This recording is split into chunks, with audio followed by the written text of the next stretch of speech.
ನಮ್ಮ ನವಜೀವನದ ಬಂಧುಗಳು ಹಂಚಿಕೊಂಡ್ರು. ಈಗ ಬನ್ನಿ ಮಮತಾ ರಾಜೇಶ್.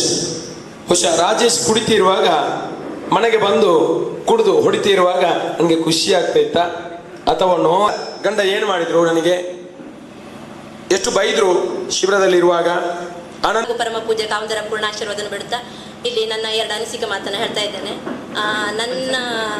ನನ್ನ ಗಂಡನ ಸೇರಿಸಿದ್ದು 1 ವರ್ಷ ಆಯ್ತು. ಈಗ ಅದು ಗಣ್ಯರ ಶಿಬಿರ. ಇಲ್ಲಿ ಯಾವುದೇ ಶಿಬಿರ ಇರಲಿಲ್ಲ ಆವಾಗ, ಸೇರಿಸ್ಬೇಕು ಕೇಳ್ತಾ ಇದ್ದೆ ಸರ್ ಹತ್ರ. ಇಲ್ಲಿ ಸದ್ಯದಲ್ಲಿ ಯಾವ ಶಿಬಿರನೂ ಇಲ್ಲಮ್ಮ ಅಂತ ಹೇಳಿದ್ರು. ಕೊನೆಗೆ ನಾನು ಗಣ್ಯರ ಶಿಬಿರ ಉಜ್ರಿಯಲ್ಲಿ ಸೇರಿಸ್ಲಿಕ್ಕೆ ಮಾಡಿದೆ. ಆದರೆ ಅವ್ರು ಮೊದಲು ಸೇರುವುದಿಲ್ಲ ನಾನು ಅಂತ ಹೇಳ್ತಾ ಉಳಿದ್ರು.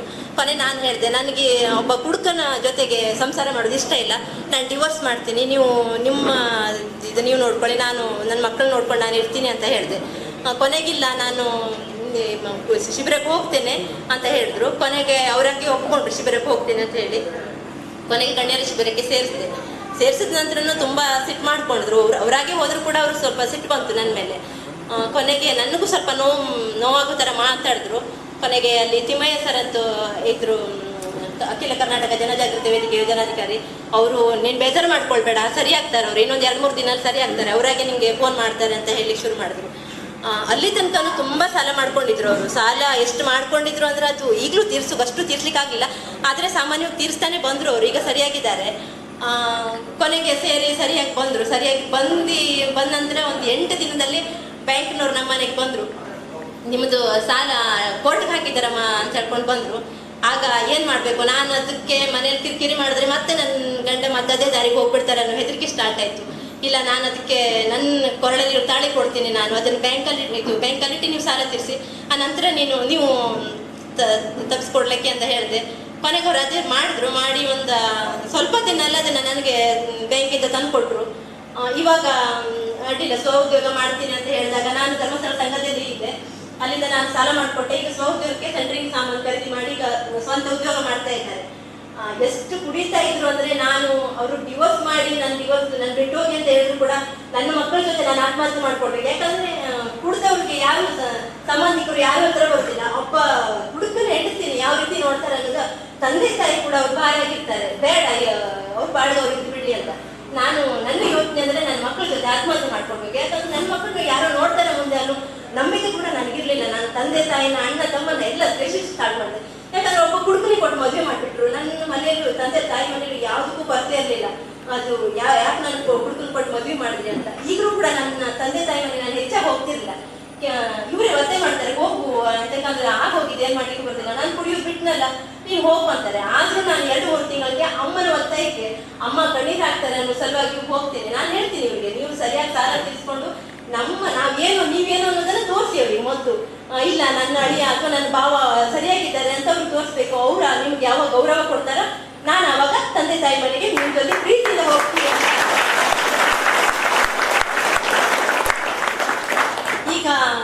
ಈಗ ತಮ್ಮ ಎಲ್ಲ ಆದ್ರೆ ಹೆಂಗಸರನ್ನ ಯಾವ ರೀತಿ ನೋಡ್ತಾರೆ, ಅಕ್ಕಪಕ್ಕದವರಾಗ್ಲಿ ಅಥವಾ ಊರ್ನವರಾಗ್ಲಿ ಯಾವ ರೀತಿ ನೋಡ್ತಾರೆ. ಅಲ್ಲಿ ಕೂತ್ಕೊಂಡಾಗ್ಲೂ ಎಲ್ಲಾದ್ರೂ ಫಂಕ್ಷನ್ಗೆ ಹೋಗ್ತರು, ಕೂತ್ಕೊಂಡಾಗ್ಲೂ ಕೂಡ ಅವ್ರದೇ ಸುದ್ದಿ ಹೇಳ್ತಾರೆ, ಇವ್ರ ಗಂಡ ಹೀಗೆ ಹಾಗೆ ಅಂತ. ನಮಗ್ ಗೊತ್ತಿರೋದಿಲ್ಲ, ನಾವು ಗಂಡಸರಿಗೆ ಗೊತ್ತಿರೋದಿಲ್ಲ, ದೂರ ಕೂತ್ಕೊಳ್ತಾರೆ. ಅದರಲ್ಲಿ ಹೆಂಗಸರು ಅನುಭವಿಸೋ ನೋವಿದ್ದನ್ನ ದಯವಿಟ್ಟು ನಿಮ್ಗೆ ಕೇಳ್ಕೊಳ್ತಾ ಇದ್ದೇನೆ. ನಿಮ್ಮ ಒಡ ಹುಟ್ಟದ ಅಕ್ಕನೋ ತಂಗಿನೋ ಅಂತ ತಿಳ್ಕೊಳ್ಳಿ. ದಯವಿಟ್ಟು ಯಾವ ಕಾರಣಕ್ಕೂ ಮತ್ತೆ ಹೋಗಿ ದುಶ್ಚಟಕ್ಕೆ ಬಲಿ ಆಗ್ಬೇಡಿ. ಅದಕ್ಕೆ ಮತ್ತೆ ಭಜನೆ ಕಾರ್ಯಕ್ರಮ ಅದು ಇದು ಇಟ್ಕೊಳ್ತಾರೆ, ಅದಕ್ಕೂ ಕೂಡ ಕೆಲವರು ಇಷ್ಟಪಡೋದಿಲ್ಲ, ಇವರು ಕೂಡ ಹೋಗೋದಿಲ್ಲ, ಭಜನೆ ಕಾರ್ಯಕ್ರಮಕ್ಕೆಲ್ಲ ಹೋಗೋದಿಲ್ಲ ನಾನು ಅಂತ ಹೇಳ್ತಾ ಇದ್ರು. ಕೊನೆಗೆ ಅವರಾಗೆ ನಾನು ಭಜನೆ ಕಾರ್ಯಕ್ರಮ ಬರ್ತೆ ಅಂತ ಈಗೆಲ್ಲ ಯಾವುದೇ ಕಾರಣಕ್ಕೂ ನನಗೆ ನೋವು ಕೊಡ್ತಾ ಇಲ್ಲ. ಎಲ್ಲ ಹೇಳ್ದಾಗೆ ಕೇಳ್ಕೊಂಡು ಈಗ ಭಜನೆ ಕಾರ್ಯಕ್ರಮಕ್ಕೆ ಎಲ್ಲ ಬರ್ತಾರೆ. ತುಂಬಾ ಖುಷಿ ಆಗ್ತಾ ಇದೆ. ಇಷ್ಟೇ ನಾನು ಮಾತನ್ನು ಮುಗಿಸ್ತಾ ಇದ್ದೇನೆ. ತಾಲಿ ಕಟ್ಟಿ ಮಾಂಗಲ್ಯ ಧಾರಣೆಯನ್ನು ಮಾಡಿಸಿ ಈಗಲಾದ್ರೂ ಸಹ ಮಮತಾ ಮಾತಾಡಿದಾಗ ನನ್ನ ಹೆಂಡತಿಯ ಪರಿಸ್ಥಿತಿ ಹೇಗೆ ಅಂತೇಳಿ ಯೋಚಿಸಿ ಬಂಧುಗಳೇ. ನಾನು ಆಗ ಹೇಳಿದ್ದೆ, ಒಬ್ಬ ಹೆಂಡತಿ ನನ್ನ ಗಂಡ ಕುಡಿಬೇಕು ಅಂತೇಳಿ ಬಯಸಲ್ಲ, ಬಯಸಿದ್ರೆ ಅವ್ರಿಗೆ 2 ಚಟ ಇರ್ತದೆ. ಅವಳು ಕುಡಿತಾಳೆ, ಆಗ ಗಂಡನ ಬಿಡಿಸ್ಲಿಕ್ಕೆ ಪ್ರಯತ್ನ ಪಡೋದಿಲ್ಲ. ಇಲ್ಲ ಇದ್ರೆ ಪರ ಪುರುಷನ ಸಂಬಂಧ ಇದ್ರೆ ನಿನ್ನನ್ನು ಕುಡಿಸಿ ಮಲಗಿಸ್ತಾಳೆ, ಅವನ ಜೊತೆ ಹೋಗ್ತಾಳೆ. ಈ 2 ಚಟ ಇದ್ರೆ ಮಾತ್ರ ನಿನ್ನನ್ನು ಕುಡಿತ ಬಿಡಿಸ್ಲಿಕ್ಕೆ ಪ್ರಯತ್ನ ಪಡೋದಿಲ್ಲ. ಮಮತಾ ಕೂಡ ಒಬ್ಳು, ನನ್ನ ಗಂಡನಿಂದ ನನಗೆ ಪ್ರೀತಿ ಸಿಗಬೇಕು, ನನ್ನ ಗಂಡನಿಂದಲೇ ನನಗೆ ಗೌರವ ಸಿಗಬೇಕು, ಗಂಡ ಮೇಲೆ ನಾನು ಕೆಳಗೆ ನಿಂತು ಅವರು ಮುಂದೆ ಹೋದಾಗೆ ಬೆನ್ನು ನನಗೆ ತಡ್ತಾರೆ, ಅವರು ಒಳ್ಳೆದಾದಾಗೆ ನನಗೆ ಬೆನ್ನು ತಡ್ತಾರೆ ಅನ್ನೋ ಮಾತಿಗೆ ಪೂರಕವಾಗಿ ನನ್ನ ಮುಂದಿನ ಗುರಿ ಹೆಣ್ಣೊಂದು ಕಳಿತಾರೆ ಶಾಲೆಯೊಂದು ತೆರೆದಂತೆ, ಹೆಣ್ಣೊಂದು ಕುಡಿದರೆ ಬಾರೊಂದು ತೆರೆದಂತೆ ಅಂತ ಹೇಳ್ತಾರೆ. ಹಾಗಾಗಿ ತಾನು ವಿದ್ಯಾವಂತಲಾಗಿ ತನ್ನ ಮಕ್ಕಳನ್ನ ವಿದ್ಯಾವಂತರನ್ನಾಗಿಸಬೇಕು, ಚಿಕ್ಕದಾದ ಚೊಕ್ಕವಾದ ಸಂಸಾರ ಮಾಡೋದ್ರ ಜೊತೆಗೆ ಮನೆ ಕಟ್ಟಬೇಕು, ಮನ ಬೆಳಗಿಸಬೇಕು ಅನ್ನೋ ಮಾತನ್ನು ಹೇಳಿದಂತಹ ತಾಯಿ ನಿನಗೆ ಭಗವಂತ ಐರಾರೋಗ್ಯ ಸುಖ ಸಂಪತ್ತು ಸದ್ಬುದ್ಧಿ ಸಕಲ ಐಶ್ವರ್ಯವನ್ನ ಕೊಡ್ಲಿ ಅಂತ. ಕೆರೆಯ ನಮ್ಮೂರ ಬಾವಿಕೆರೆಯ ನನ್ನ ದುಡ್ಡಿಲೆ ನಾನು ಕುಡಿಯುತ್ತೀನಿ ಏನು ಕೇಳುತ್ತೀಯೇ, ನಿನ್ನಪ್ಪನ ಮನೆಯಿಂದ ನೀನೇನಾದರೂ ತಂದು ಕೊಟ್ಟಿಯೇನೆ. ಹಾಗೆ ಮುಂದುವರಿತದೆ. ಸಿಂಧಿ ಸೆರೆಯನು ಭಂಗ ಮಾಡಿದ ಗಾಂಧಿನೇ ಕೇಳಲಿಲ್ಲ, ನೀನ್ ಯಾವ ಬರೀ ತೊಪ್ಪಲೋಗೆ ನಿನಗೆ ಬುದ್ಧಿ ಇಲ್ಲ ಅಂತ ಗಂಡ ಮತ್ತೆ ಸಂಭಾಷಣೆ ನಡೆಸ್ತಾನೆ. ಕೊನೆಗೆ ಹೆಂಡತಿ ಹೇಳ್ತಾಳೆ, ನಾ ಸತ್ತರೆ ಸಾಯಲಿ ನನ್ನ ಮಕ್ಕಳು ನೋಡಿ ಎಂತ ಒಂದು ಅದ್ಭುತವಾದಂತ ಜನಪದ ಗೀತೆ ಇದು. ಒಂದು ಕಥನ ಶೈಲಿ, ಒಂದು ಸಂಭಾಷಣೆ ಶೈಲಿಯಲ್ಲಿರುವಂತ ಈ ಜನಪದ ಗೀತೆಯ ಒಂದೆರಡು ಸಲ ಕೇಳಿದ್ರೆ ಸಾಕು ಈ ಹುಡುಕಲಿರುವಂತಹ ಕುಟುಂಬದ ವಾಸ್ತವ ಚಿತ್ರಣ ಹೇಗೆ ಬರ್ತದೆ. ಆದ್ಮೇಲೆ ನಿಮ್ಮನ್ನೆಲ್ಲ ಒಂದರ್ಥದಲ್ಲಿ ನೋಡಿ, ನಾನು ಎಷ್ಟೋ ಮುಖಗಳನ್ನು ನೋಡಿದ್ದೇನೆ. ಇಲ್ಲಿ ಬಹಳಷ್ಟು ಜನ ಯುವಕರಿದೆ, ತೀರಾ ಚಿಕ್ಕ ವಯಸ್ಸಿಗೆ ಇಂಥ ದುಶ್ಚಟಕ್ಕೆ ಬಲಿಯಾದವರಿದೆ. ಸ್ನೇಹಿತರ ಒಂದು ಒಡನಾಟವು, ಸಜ್ಜನರ ಸಂಘವಾದ ಹೆಜ್ಜೆಯನ್ನು ಸವಿದಂತೆ ದುರ್ಜನರ ಮಾಡಿ ಬೇರೆ ಬೇರೆ ಕಾರಣಗಳಿಗಾಗಿ ಇಂಥ ಚಟಕ್ಕೆ ಬಲಿಯಾಗಿದೆ. ದಯವಿಟ್ಟು ಈ ಒಂದು ಒಳ್ಳೆಯ ಸಂಕಲ್ಪ ಮಾಡಿದರೆ ಈಗಾಗಲೇ ನೀವು, ನಾನಿನ್ನು ಮದ್ಯಪಾನ ಮಾಡುವುದಿಲ್ಲ, ಕುಡಿತದ ಚಟಕ್ಕೆ ಬಲಿಯಾಗುವುದಿಲ್ಲ, ನನ್ನ ಕುಟುಂಬವನ್ನು ಬೀದಿ ಪಾಲು ಮಾಡೋದಿಲ್ಲ, ಮನಪರಿವರ್ತನೆ ಹೊಂದಿ ಹೊಸ ಜೀವನವನ್ನ ನಡೆಸಿದಂತಹ ಮಾದರಿಗಳು ನಿಮ್ಮಲ್ಲಿದ್ದಾರೆ. ಅವರ ಒಂದು ಅನುಭವಗಳನ್ನು ನೀವು ಕೇಳಿ, ನಿಮ್ಗೆ ಏನ್ ತೊಂದರೆ ಆಯಿತು ಈ ಕುಡಿತವನ್ನ ಬಿಡುವಾಗ, ಅದನ್ನು ಹೇಗೆ ನಿಭಾಯಿಸಿದ್ರಿ, ಈಗ ಹೇಗೆ ಬದುಕನ್ನು ಕಟ್ಕೊಳ್ತಾ ಇದ್ರಿ, ಏನ್ ಮಾಡ್ತಾ ಇದ್ರಿ, ಅವರೊಂದಿಗೆ ಸ್ವಲ್ಪ ಮಾತನಾಡಿ. ನಿಮಗೂ ಕೂಡ ಏನೋ ಒಂದು ಹೊಸ ಒಂದು ಉತ್ಸಾಹ ಚೈತನ್ಯ ಮೂಡ್ತದೆ. ಖಂಡಿತ ಕುಡಿತದಿಂದಾಗುವಂತಹ ತೊಂದರೆಗಳೇನು ಎಂಬುದನ್ನು ನಿಮಗೆ ಸಾಕಷ್ಟು ಈ ಶಿಬಿರಗಳ ಮಧ್ಯೆ ವೈದ್ಯರು ಕೂಡ ಹೇಳಿದ್ದಾರೆ. ಹಾಗೆ ಬ್ಯಾಂಕಿನಲ್ಲಿಯೋ ಅಥವಾ ಲೇವಾದೇವಿ ನಡೆಯೋದು, ಜನರಿಂದಲೋ ಸಾಲವನ್ನು ಪಡೆದು ಕೊನೆಗೇನಾಗ್ತದೆ, ನೆಲಕ್ಕೆ ಹೊರಡಿ ಎಷ್ಟೆಲ್ಲ ಸಾಲಗಳನ್ನು ಮಾಡಿದ್ದು, ಎಷ್ಟೆಲ್ಲ ಕಷ್ಟ ಅನುಭವಿಸ್ತಾ ಇದ್ದೀರಿ ಅಂತ ನಾವೆಲ್ಲ ಇವರನ್ನೇ ಆಧರಿಸಿದ್ದೀವಿ. ಈಗ ಬದಲಾಗ್ತಾ ಇದ್ರೆ ಸಂತೋಷದ ವಿಷಯ. ಹಾಗೆ ದಯವಿಟ್ಟು ಇಂತಹ ಸಾಲಕ್ಕೂ ಮತ್ತೊಂದು ಮಾಡ್ತಾ ದುಃಖವನ್ನು ಮರೆಯಲಿಕ್ಕೋ ಅಥವಾ ಬೇರೆ ಯಾವುದೋ ಕಾರಣಕ್ಕೋ ಕೆಲಸ ಸಿಗ್ತಿಲ್ಲ ಅಂತೋ ಅಥವಾ ಯಾವುದೋ ಒಂದು ವ್ಯಥೆಗೆ ಒಳಗಾಗಿಯೋ ದಯವಿಟ್ಟು ಇಂಥವುಗಳಿಗೆ ನೀವು ಮಾರು ಹೋದ್ರೆ ಖಂಡಿತವಾಗಿಯೂ ನಿಮ್ಮ ಬದುಕೇ ನಾಶವಾಗುವುದು. ಹಾಗೆ ಸ್ನೇಹಿತರೆ, ನಾನು ಒಂದೆರಡು ಉದಾಹರಣೆಗಳನ್ನು ನಿಮಗೆ ಹೇಳಲಿಕ್ಕೆ ಬಯಸ್ತೇನೆ. ಏನಂತ ಹೇಳಿದ್ರೆ, ಅನೇಕ ಯುವಕರು ಇಲ್ಲಿದ್ದಾರೆ, ನಾಡಿನ ಹೊಸ ಬದುಕನ್ನು ಕಟ್ಕೊಳ್ಳುವವರಿದ್ದಾರೆ. ರಾಯಚೂರು ಜಿಲ್ಲೆಯ ದೇವದುರ್ಗ ತಾಲೂಕಿನ ರಿಯಲ್ ಹೀರೋ ಸ್ಪರ್ಧೆ ವಿಜೇತನ. ಹಾಗೆ NDTVಯಲ್ಲಿ ಕೂಡ ಅವನ ಬಗ್ಗೆ ಸ್ಪೆಷಲ್ ರಿಪೋರ್ಟ್ ಬಂತು. ಹಾಗೆ ಸಂಗೀತಕಾರರು ಕ್ಯಾಲಿಪರ್ಸ್ ಪಟ್ಟಿಗಳು ಅದರ ಮೂಲಕ ನಡೆಯಲಿಕ್ಕೆ ಪ್ರಾರಂಭ ಮಾಡಿ ಕೊನೆಗೆ ಏನಾಯ್ತು ಅಂತ ಕೇಳಿದ್ರೆ, ಹೀಗೆ ಅವಿರತ ಪರಿಶ್ರಮದಿಂದ ಫ್ಲೋರಿಡಾದಲ್ಲಿ ವಿಶೇಷ ತರಬೇತಿಯನ್ನು ಪಡೆದರು. ಆಶ್ಚರ್ಯ ಆಗಬಹುದು, ಅಂಗವಿಕಲರ ಕ್ರೀಡಾಕೂಟದಲ್ಲಿ ಅವರು ಭಾಗವಹಿಸಿಲ್ಲ. ನಡೆದಂತ ಒಲಿಂಪಿಕ್ಸ್ ನಲ್ಲಿ ಅದಕ್ಕಿಂತ ಪೂರ್ವ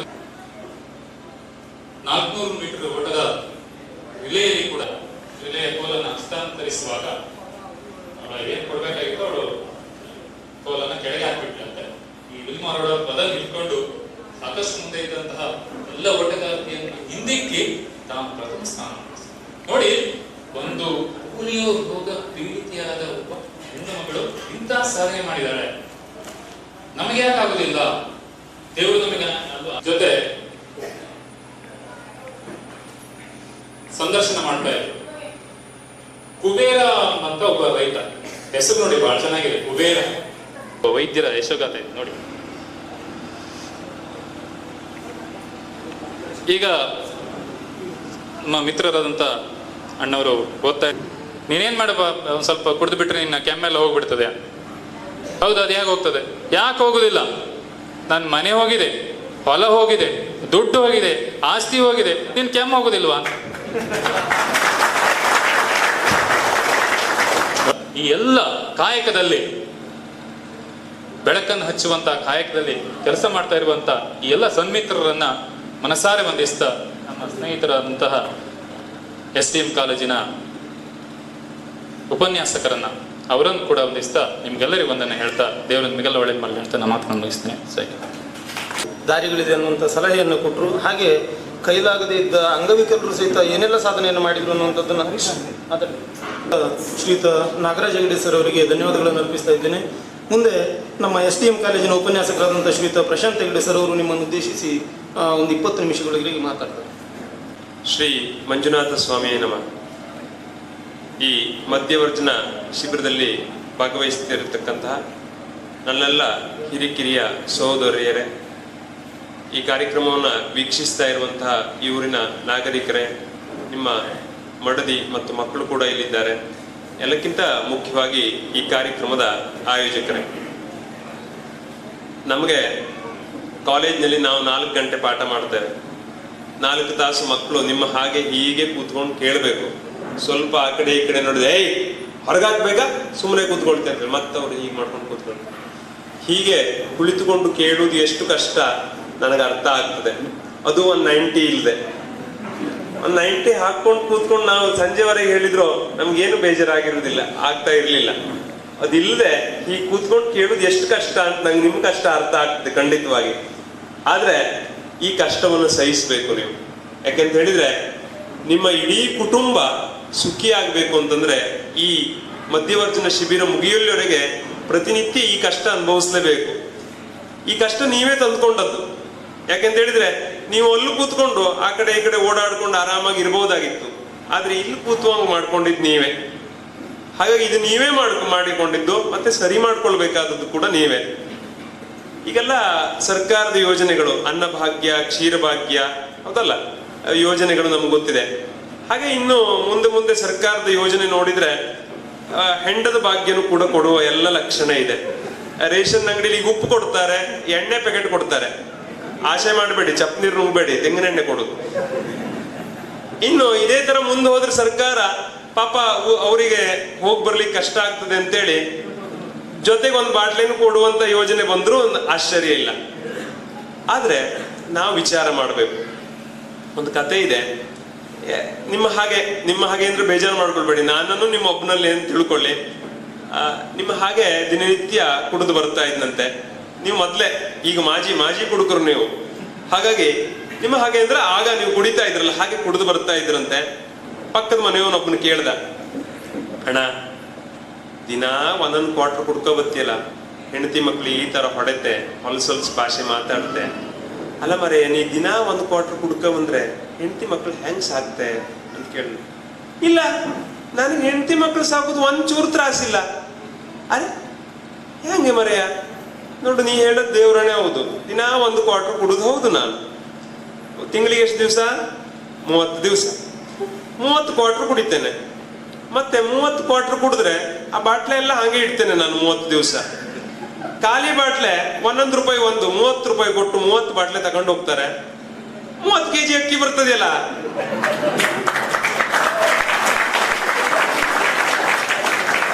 ಹೆಂಡತಿ ಮಕ್ಳಿಗೆ 30 kg ಅಕ್ಕಿ ತಂದು ಹೋಗೈತೆ. ಅದು ಕಳೆಗೆ ಇವಕ್ಕೋ ಎಲ್ಲೋ ಕೆಲ್ಸಕ್ಕೆ ಹೋಗಿ ಬೇಕಾದ್ರೆ ಉಪ್ಪು ಮೆಣಸು ತಗೋಬರ್ತದೆ, ಅದಕ್ಕೆ ಬೇಕಾದ್ರೆ ಉಣ್ಬೇಕು. ಅದು ಮತ್ತೆ ಹೆಂಡತಿ ಮಕ್ಕಳು ಸಾಕುದು ಎಲ್ಲದೆ ಕಷ್ಟ ಅಂತ ಕೇಳಿದ್ನಂತೆ. ಆ 30 ರೂಪಾಯಿಲೇ ಉಪ್ಪು ಮೆಣಸು ತಂದ್ಕೊಳ್ಳಿ ಅಂತೇಳಿ ಈಗ 1 ರೂಪಾಯಿನೂ ತೆಗೆದು ಪುಕ್ಕಟೆ, 30 ರೂಪಾಯಿನೂ ಇಲ್ಲ, ಪುಕ್ಕಟೆ ಅಕ್ಕಿ ಕೊಡ್ಲಿಕ್ಕೆ ಅನ್ಕಿದೆ. ನನಗೇನು ಬೇಜಾರಿಲ್ಲ, ನಾನೇನು ಸರ್ಕಾರದ ವಿರೋಧಿನೂ ಅಲ್ಲ. ಮತ್ತೆ ಆದ್ರೆ ಇಂತಹ ಯೋಜನೆಗಳು ಏನ್ ಮಾಡ್ತದೆ ಅಂತೇಳಿ ಕೇಳಿದ್ರೆ ಮನುಷ್ಯನನ್ನ ಸೋಮಾರಿಯನ್ನಾಗಿ ಮಾಡ್ತದೆ ಅಂತ. ಈಗ ಅಮೆರಿಕಾದಲ್ಲೂ ಕೂಡ ಇಂಥದೇ ಪರಿಸ್ಥಿತಿ ಇತ್ತು.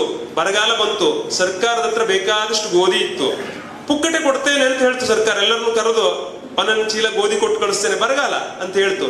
ಆಗ ಅಲ್ಲಿನ ರೂಸ್ವೆಲ್ಟ್ ಅನ್ನೋ ಪ್ರಧಾನಿ ಹೇಳ್ತಾರೆ, ಯಾವಾಗಲೂ ಜನರಿಗೆ ಏನನ್ನೂ ಪುಕ್ಕಟೆಯಾಗಿ ಕೊಡಬಾರದು, ಯಾಕೆಂತ ಹೇಳಿದ್ರೆ ಅದು ಸೋಮಾರಿತನವನ್ನ ಮೈಗಳ್ಳತನವನ್ನ ಅಭ್ಯಾಸ ಮಾಡ್ತದೆ ಅಂತ ಹೇಳಿ. ಅಮೆರಿಕಕ್ಕಾಗ ರಸ್ತೆ ಅವಶ್ಯಕತೆ ಇರಲಿಲ್ಲ, ಆದ್ರಿಂದ ಏನ್ ಮಾಡ್ತಂತೆ ಅಮೆರಿಕ ಸರ್ಕಾರ ಕೇಳಿದ್ರೆ, ಸುಮ್ಮನೆ ಇಷ್ಟ ಆಗದ ರಸ್ತೆನ ಇಷ್ಟ ಆಗಲ ಮಾಡಿಸ್ತು. ಯಾಕೆ? ಇವ್ರಿಗೆ ಕೆಲಸ ಕೊಡ್ತು, ಬೆಳಗಿನ ಸಂಜೆ ಅವ್ರಿಗೆ ಕೆಲಸ ಕೊಡ್ತು, ಗೋಧಿ ಕೊಟ್ಟು ಕಳಿಸ್ತು. ಹಾಗೆ ಪುಕ್ಕಟೆ ಕೊಡಬಹುದಿತ್ತು, ಗೋಧಿ ಪುಕ್ಕಟೆ ಕೊಡ್ಲಿಲ್ಲ. ಅಂದ್ರೆ ನಾವು ಶ್ರಮದಿಂದ ದುಡ್ಡಿನ ಬೆಲೆ ನಮ್ಗೆ ಗೊತ್ತಿರ್ತದೆ, ಆದ್ರೆ ನಾವು ಕುಡಿತದ ದಾಸರಾಗಿಬಿಟ್ರೆ ಅದು ನಮ್ಗೆ ಗೊತ್ತಾಗುದಿಲ್ಲ. ನೋಡಿ, ನಾವು ಮೊದಲಿಗೆ ಬಹುಶಃ ಬೇಜಾರು ಮಾಡ್ಕೊಳ್ಬೇಡಿ, ಖಂಡಿತ ನೀವೆಲ್ಲ ನನ್ನ ಸಹೋದರರು ಅಂತ ನಾನು ಅಂದ್ಕೊಳ್ತೇನೆ. ನಿಮ್ಗೆ ಯಾರನ್ನು ನೋಯಿಸುವ ಉದ್ದೇಶ ಇಲ್ಲ. ನೀವು ಇಷ್ಟು ಜನ ಇದ್ದೀರಲ್ಲ, ಇಷ್ಟು ಜನರಲ್ಲಿ ನಾನು ಹಿಂಗ್ ಸೂಕ್ಷ್ಮವಾಗಿ ನೋಡ್ತಾ ಬಂದೆ. ಒಂದು 15 ಜನರನ್ನು ಬಿಟ್ರೆ ಉಳಿದವ್ರು ನೋಡಿದ ಕೂಡ ಗೊತ್ತಾಗ್ತದೆ ಇವು ಕುಡಿತಿದ್ದ ಅಂತ. ಅದು ಹೇಗೆ ಅಂತ ನಂಗೆ ಗೊತ್ತಿಲ್ಲ. ಆ ಕಿರಿಕಿರಿ ಗಡ್ಡ, ಆ ಕಣ್ಣು, ಮತ್ತೆ ಹಿಂಗ್ ಮಾಡ್ಕೊಂಡು ನೋಡುದು, ಅದನ್ನೆಲ್ಲ ನೋಡಿ ಓ ಇವ್ ಕುಡಿತಾನೆ ಅಂತ ಗೊತ್ತಾಗ್ತದೆ. ಬಹುಶಃ ಓ ಇಲ್ಲೊಬ್ರು ಇದ್ದಾರೆ, ನಂಗೆ ಗೊತ್ತಿಲ್ಲ, ಅವ್ರ ಹೆಸರು ಗೊತ್ತಿಲ್ಲ, ನೀವೇ ಅವ್ರನ್ನ ಹಿಂಗ್ ತೋರಿಸಿ ಇವ್ರು ಯಾವ್ದೋ ಕಾಲೇಜ್ ಲೆಕ್ಚರ್ ಅಂದ್ರೆ ಎಲ್ಲರೂ ನಂಬ್ತಾರೆ. ಯಾಕಂತ ಹೇಳಿದ್ರೆ ಅಷ್ಟು ನೀಟ್ ಇದ್ದಾರೆ ಅವರು. ನಾವು ನೋಡಿದ ಕೂಡಲೇ ನೀವು ಕುಡಿತಾ ಅಂತ ಗೊತ್ತಾಗುವ ಹಾಗಿರಬಾರ್ದು. ನಮ್ಮ ವೇಷಭೂಷಣಗಳು ಹಂಗಿರ್ಬೇಕು. ಕಾಲೇಜ್ನಲ್ಲೂ ಲೆಕ್ಚರ್ ಮಂದಿ ಕುಡಿಯೋರು ಎಷ್ಟು ಜನ ಇಲ್ಲ, ಆದ್ರೆ ಅವ್ರು ನೋಡಿದ ಕೂಡಲೇ ಗೊತ್ತಾಗ್ತದೆ ಅವ್ರು ಕುಡಿತಾರೆ ಅಂತ. ನಾವು ಸಾಮಾನ್ಯವಾಗಿ ತಮಾಷೆಗೆ ಹೇಳ್ತೇವೆ, ಈ ಸಮಾಜದಲ್ಲಿ 80% ಕುಡಿತಾರೆ ಅಂತ. 100ಕ್ಕೆ 80 ಜನ ಕುಡಿತಾರೆ, ಸಂಭಾವಿತರಿಲ್ಲ. ಈಗ ನಿಮ್ಮನ್ನ ಹಿಂಗ್ ಕೂಡ್ಸಿದ್ದೇವೆ, ನಿಮ್ಮನ್ನ ಕುಡುಕರು ಒಂದು ಸಪರೇಟ್ ಮಾಡಿದ್ದೇವೆ ಅಂತ ತಪ್ಪು ತಿಳ್ಕೊಳ್ಬೇಡಿ. ಆದ್ರೆ ನಿಮ್ಮನ್ನು ಉಳಿದ ಸಮಾಜದವರ ಜೊತೆಗೆ 20% ಇದಾರಲ್ಲ, ಅವ್ರ ಸಮಾಜದ ಜೊತೆ ನೋಡ್ಬೇಕು ಅನ್ನೋ ಆಸೆಗೋಸ್ಕರ ನಾವು ನಿಮ್ಮನ್ನ ಇಲ್ಲಿ ಸೇರಿಸಿದ್ದೇವೆ. ಹಾಗಾಗಿ ಸಮಾಜದಲ್ಲಿ 80% ಜನ ಕುಡಿತಾರಂತೆ, ಆದ್ರೆ 20% ಜನ ಕುಡಿತಾರೆ ಗೊತ್ತಾಗೂ ಕುಡಿತಾರೆ. 60% ಜನ ಕುಡಿತಾರೆ ಗೊತ್ತಾಗದಿದ್ದಂಗೆ ಕುಡಿತಾರೆ. ಕುಡಿಯುವುದೇ 60% ಜನನು ಕುಡಿಯುದೆ, 20% ಜನನು ಕುಡಿದೆ. ಆದ್ರೆ ನಾವು ಕುಡಿತಾರೆ ಗೊತ್ತಾಗುದು ಯಾವಾಗ ಅಂತ ಹೇಳಿ ಕೇಳಿದವಾಗ, ನಾವು ಮನೆಗೆ ಬರುವಾಗ ನಮ್ಗೆ ಇಷ್ಟ ಆಗ್ಲಿ ರಸ್ತೆ ಇದ್ರು ಸಾಕಾಗುದಿಲ್ಲ, ಒಂದ್ ದಿವ್ಸ ಗಟಾರಕ್ಕೆ ಹೋಗ್ಬಿಡ್ತೇವೆ, ಆಚೆ ಹೋಗ್ಬಿಡ್ತೇವೆ. ಬಹುಶಃ ಗುಂಡ್ಬಾಳ ಹಳ್ಳದಲ್ಲಿ ಮುಳುಗಿ ಸತ್ತವ್ರಕ್ಕಿಂತ ಈ ಆಚೀಚೆ ಊರುಗಳಲ್ಲಿ ಹೆಂಡದಲ್ಲಿ ಮುಳುಗಿ ಸತ್ತವರೇ ಹೆಚ್ಚು ಅಂತ ನಾವು ತಮಾಷೆಯಾಗಿ ಹೇಳ್ತೇವೆ. ಅಂದ್ರೆ ಹೆಂಡ ಸರಾಯಿ ನಮ್ಮನ್ನ ಏನ್ ಮಾಡ್ತದೆ ಅಂತಂದ್ರೆ ಸಂಪೂರ್ಣವಾಗಿ ಅಧಪ್ಪತನದತ್ತ ತೆಗೆದುಕೊಂಡು ಹೋಗ್ತದೆ. ನೀವೇ ಯೋಚನೆ ಮಾಡ್ರಿ, ನಾನೇನ್ ನಿಮಗೆ ಬುದ್ಧಿ ಹೇಳುವಷ್ಟು ದೊಡ್ಡವು ಖಂಡಿತ ಅಲ್ಲ. ಅದ್ ನೀವೇ ಯೋಚನೆ ಮಾಡ್ರಿ. ನೀವು ಒಂದ್ ದಿವ್ಸಕ್ಕೆ 300 ರೂಪಾಯಿ ದುಡಿತೀರಿ ಅಂತ ಇಟ್ಕೊಳ್ಳೋಣ. ಒಂದ್ ದಿವ್ಸಕ್ಕೆ 300 ರೂಪಾಯಿ ಮಿನಿಮಮ್ ದುಡಿತೀರಿ ಅಂತ ಇಟ್ಕೊಳ್ಳೋಣ. ಬಹುಶಃ ನೀವು ಮಾರನೇ ದಿವ್ಸ ಸಾಯ್ಲಿ, ಅದೇ ದಿವ್ಸ ಕುಡಿದು ಮತ್ತೆ ಮನೆಗೆ ಬರ್ಬೇಕಾರೆ ಬೀಡಿ ದುಡ್ಡಿರುವುದಿಲ್ಲ. ಅಣ್ಣ 10 ರೂಪಾಯಿ ಕೊಡು, ನಾಳೆ ಕೊಡ್ತೇವೆ ಅಂತ ಬೇಡ್ತೇವೆ ಬೇರೆಯವ್ರ ಹತ್ರ. ಯಾಕೆ ಈ ಪರಿಸ್ಥಿತಿ ಅಂತೇಳಿ ಕೇಳಿದ್ರೆ, ಈ ನಾವ್ ಹೇಳ್ತೇವಲ್ಲ ಒಮಲ್ತಿ ಕೈ ದೆವ್ವದ ಕೈ ಅಂತ ಹೇಳ್ತೇವಲ್ಲ, ಹಾಗೆ ನಮ್ಮ ಕೈ ಕನ್ನಾದಾಗಿದೆ. 300 ಅಲ್ಲ, ನಾವು 500 ದುಡಿದ್ರು ನಮ್ಮ ಹತ್ರ 5 ರೂಪಾಯಿ ಅಂದ್ಕೊಳ್ಬೇಡಿ. ನಾನು ನೋಡ್ಲಿಕ್ಕೆ ಹೋಗೋದು, ಹೌದು, ಆಡ್ಲಿಕ್ಕೆ ಖಂಡಿತ ಓದೋದಿಲ್ಲ. ಹಾಗಾಗಿ ನೀವು ಮತ್ತೆ ಹಂಗೆ ಹೇಳ್ಕೊಡೋದು ಬೇಡ. ಹಾಗಾಗಿ ಆಗ ಎಂತ ಶಕ್ತಿ ಅಂದ್ರೆ, ಹಿಂಗ್ ಮಾಡಿ ಒಂದು ಕೈಲಿ ಇಷ್ಟು ದೊಡ್ಡ 2000-3000 ರೂಪಾಯಿ ಹಿಡ್ಕೊಳ್ತಾ 200 ತಕ್ಕ ಹೋಯ್ತದೆ, ಮತ್ತೆ 300 ಒಗದ, ಮತ್ತೆ 500 ಒಗದ, 500 ಬಂತು, ಮತ್ತೆ 500 ಬಂತು. ಹಿಂಗೆ ಬಂದು ಈ ಕೈಲಿ ಇಷ್ಟು ದಪ್ಪ ದುಡ್ಡು ಬಂದು ಇಟ್ಕೊಳ್ಳೋಣ. ಹೋಯ್ತು ಅಂದ್ರೆ ಹಣ ಒಂದ್ 50 ರೂಪಾಯಿ ಕೊಡೋಳೆ, ಆ ಪಂಡದ ಒಂದ್ ಕೆಲ ಕೇಳ್ಕೊಂಡು ಮತ್ತೆ ಹೋಗಿ ಒಂದು ಕ್ವಾರ್ಟರ್ ಹಾಕಿ ಬಂದ್ಕೊಂಡು ಕೂತ್ಕೊಳ್ಳೋದು. ಒಂದ್ ವೇಳೆ ಬಂದೋಳು ಇಟ್ಕೊಳ್ಳಿ, ಶೆರ್ಕೆ 10,000 ರೂಪಾಯಿ ಬರ್ಲಿ ತೆಗೆದು ಹಿಂಗ್ ಯಾವ ಮುಲಾಜಿಲ್ಲದೆ ಹಿಂಗ್ ಒಗೆತಾನೆ, ಅಲ್ಲಿ ಗೊತ್ತಾಗ್ತಾನೆ. ಹಿಂಗೆ 10,000 ಹೋಗ್ತದೆ, ಮತ್ತೆ ತಲೆ ಬಿಸಿಯಾಗಿ ಮತ್ತಿಷ್ಟು ಕುಡ್ಕೊಂಡು ಮತ್ತೆ ಮನೆ ಹೋಗ್ತಾನೆ. ಯಾವ ಪುರುಷಾರ್ಥ ಕೇಳು. ಹಾಗಾಗಿ ನೀವು ದುಡಿಯುವ 300 ರೂಪಾಯಿಗೆ ನೀವು ತುಂಬಾ ಆನಂದವಾಗಿ ಬದುಕಬಹುದು. ದಯಮಾಡಿ ಅರ್ಥ ಮಾಡ್ಕೊಳ್ಳಿ. ನೀವು ಈ ಕುಡಿತ ಅನ್ನೋ ಈ ಕೆಟ್ಟ ಚಟವನ್ನು ಒಂದು ಬಿಟ್ಬಿಟ್ರೆ ನಿಮ್ಮನ್ನ ಸಮಾಜ ನೋಡುವ ರೀತಿ ಬದಲಾಗ್ತದೆ. ನಿಮ್ಮನ್ನ ಮಕ್ಕಳು ಗೌರವಿಸ್ತಾರೆ. ಈಗ ನಮ್ಮೂರಲ್ಲಿ ಸಮಸ್ಯೆ ಏನು ಅಂದ್ರೆ, ಮಗ ಕುಡ್ಕೊಂಡು ಬಂದ್ಕೊಂಡು ಅಪ್ಪನಿಗೆ ಹೊಡೆತಾನೆ. ಅಪ್ಪನಿಗೆ ವಯಸ್ಸಾಗ್ತಾ ಶಕ್ತಿ ಕುಂದುತ್ತಾ ಹೋಗ್ತದೆ. ಮಗನಿಗೆ ಕೋರ್ಸ್ ಒಳ್ಳೆ, ನಾವ್ ಹೇಳ್ತೇವಲ್ಲ ಬೀಜಗಳು ಇದ್ದಂಗಿದ್ದಾನೆ ಅಂತ ಹೇಳ್ತೇವಲ್ಲ, ಮಗನಿಗೆ ಒಳ್ಳೆ ಕೋರ್ಸು. ಮಗನೂ ಕುಡ್ಕೊಂಡು ಬರ್ತಾನೆ, ಅಪ್ಪನೂ ಕುಡ್ಕೊಂಡು ಬರ್ತಾನೆ. ಮಗಂಗೆ ಅಪ್ಪಂಗೆ ಜಗಳ ಆಗ್ತದೆ. ಕುಡಿದ ಮೇಲೆ ನಮ್ಗೆ ನಾಲ್ಗೆ ಹಿಡಿತಾ ತಪ್ಪು ಹೋಗ್ತದೆ. ನನ್ಗದೇ ಆವಾಗ ಅನಿಸ್ತು, ಇಲ್ಲಿ ಭಾಸ್ಕರ್ ಸರ್ ಅಂತಿದಾರಲ್ಲ, ಅವರು ಈ ಪಾಪ ಇವರಲ್ಲಿ ಮಾತಾಡ್ತಿದ್ದಾರೆ ಅಂತ. ಏಯ್ ಹೇಳು, ಏನ್ ಮಾತಾಡ್ತಿದ್ದೆ ಅಲ್ಲಿ? ನಾ ಏನ್ ಹೇಳ್ತಾ ಇದ್ದೆ ಹೇಳು ನೋಡುವ, ಕುರ್ಚಿ ತಗ ಹಿಂಗ್ ಬಂದ ಇಲ್ಲಿ ತಂದು ಕೂರಿಸಿದ್ರು. ಪಾಪ ನಾವು ಕಾಲೇಜಲ್ಲಿ ಹಂಗೆ ಮಾಡ್ತೇವೆ, ಮಕ್ಕಳು ಹಿಂದ್ಗಡೆ ಮಾತಾಡಿದ್ರೆ ಮುಂದೆ ತಂದು ಕೂರಿಸ್ತೇವೆ. ಅವ್ರಿಗೆ ಸ್ವಲ್ಪ ಇನ್ಸಲ್ಟ್ ಆಗಿ ನಾವು ಹೇಳೋದನ್ನ ಕೇಳಲಿ ಅಂತ, ಮತ್ತೆ ಏನೂ ಉದ್ದೇಶ ಇಲ್ಲ. ಇವ್ ಪಾಪ ಎಷ್ಟು ಮುಗ್ಧನ ಹಾಗೆ ಇವರು ಅಲ್ಲಿಂದ ಎದ್ರು, ಹಿಂಗ್ ಕುರ್ಚಿ ತಗೊಂಡು ಬಂದ್ರು, ಇಲ್ಲಿ ಬಂದು ಕೂತ್ಕೊಂಡ್ರು. ಬಹಳ ಆಶ್ಚರ್ಯ ಅಂತ ಅನ್ನಿಸ್ತು. ಅದೇ ಹಿಂದಿನ ಆದಿತ್ಯವಾರ ದಿವಸ ಆಗಿದ್ರೆ ಅವ್ರ ಹಂಗೆ ಇವಾಗ ಜೋರ್ ಮಾಡದಿದ್ರೆ ಏನಾಗ್ತಿತ್ತು ಅವ್ರ ಪರಿಸ್ಥಿತಿ?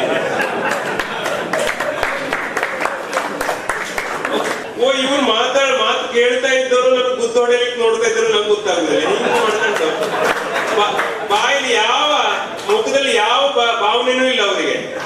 ನನ್ನನ್ನು ಗೌರವದಿಂದ ನೋಡ್ತಾ ಇದ್ದಾನೋ, ಇವರಲ್ಲಿ ಸಿಕ್ಕು ಹೋಗ್ತಿರ್ಬೇಕು, ಒಂದು ಗುದ್ದು ಹೊಡೆಯಬೇಕು ನೋಡ್ತಾ ಇದ್ದಾರೋ ನಂಗೆ ಗೊತ್ತಿಲ್ಲ. ಹಿಂಗ್ ಮಾಡ್ಕೊಂಡು ಹಿಂಗ್ ಎಷ್ಟು ಚಂದಕ್ಕೆ ಹಿಂಗ ಆಗಿಂದ ಬಹಳ ಚೆನ್ನಾಗಿ ನೋಡ್ತಾ ಇದ್ದಾರೆ. ನನಗೆ ಹೆದರಿಕೆ ಆಗ್ತಿದ್ದು ಅಂತ ದೇವರನ್ನೇ ಹೋಗಿ. ಹಾಗಾಗಿ ನನಗೆ ಇಲ್ಲಿ ಏನೇನೋ ಹೇಳ್ಬೇಕು ಅಂತಿದೆ.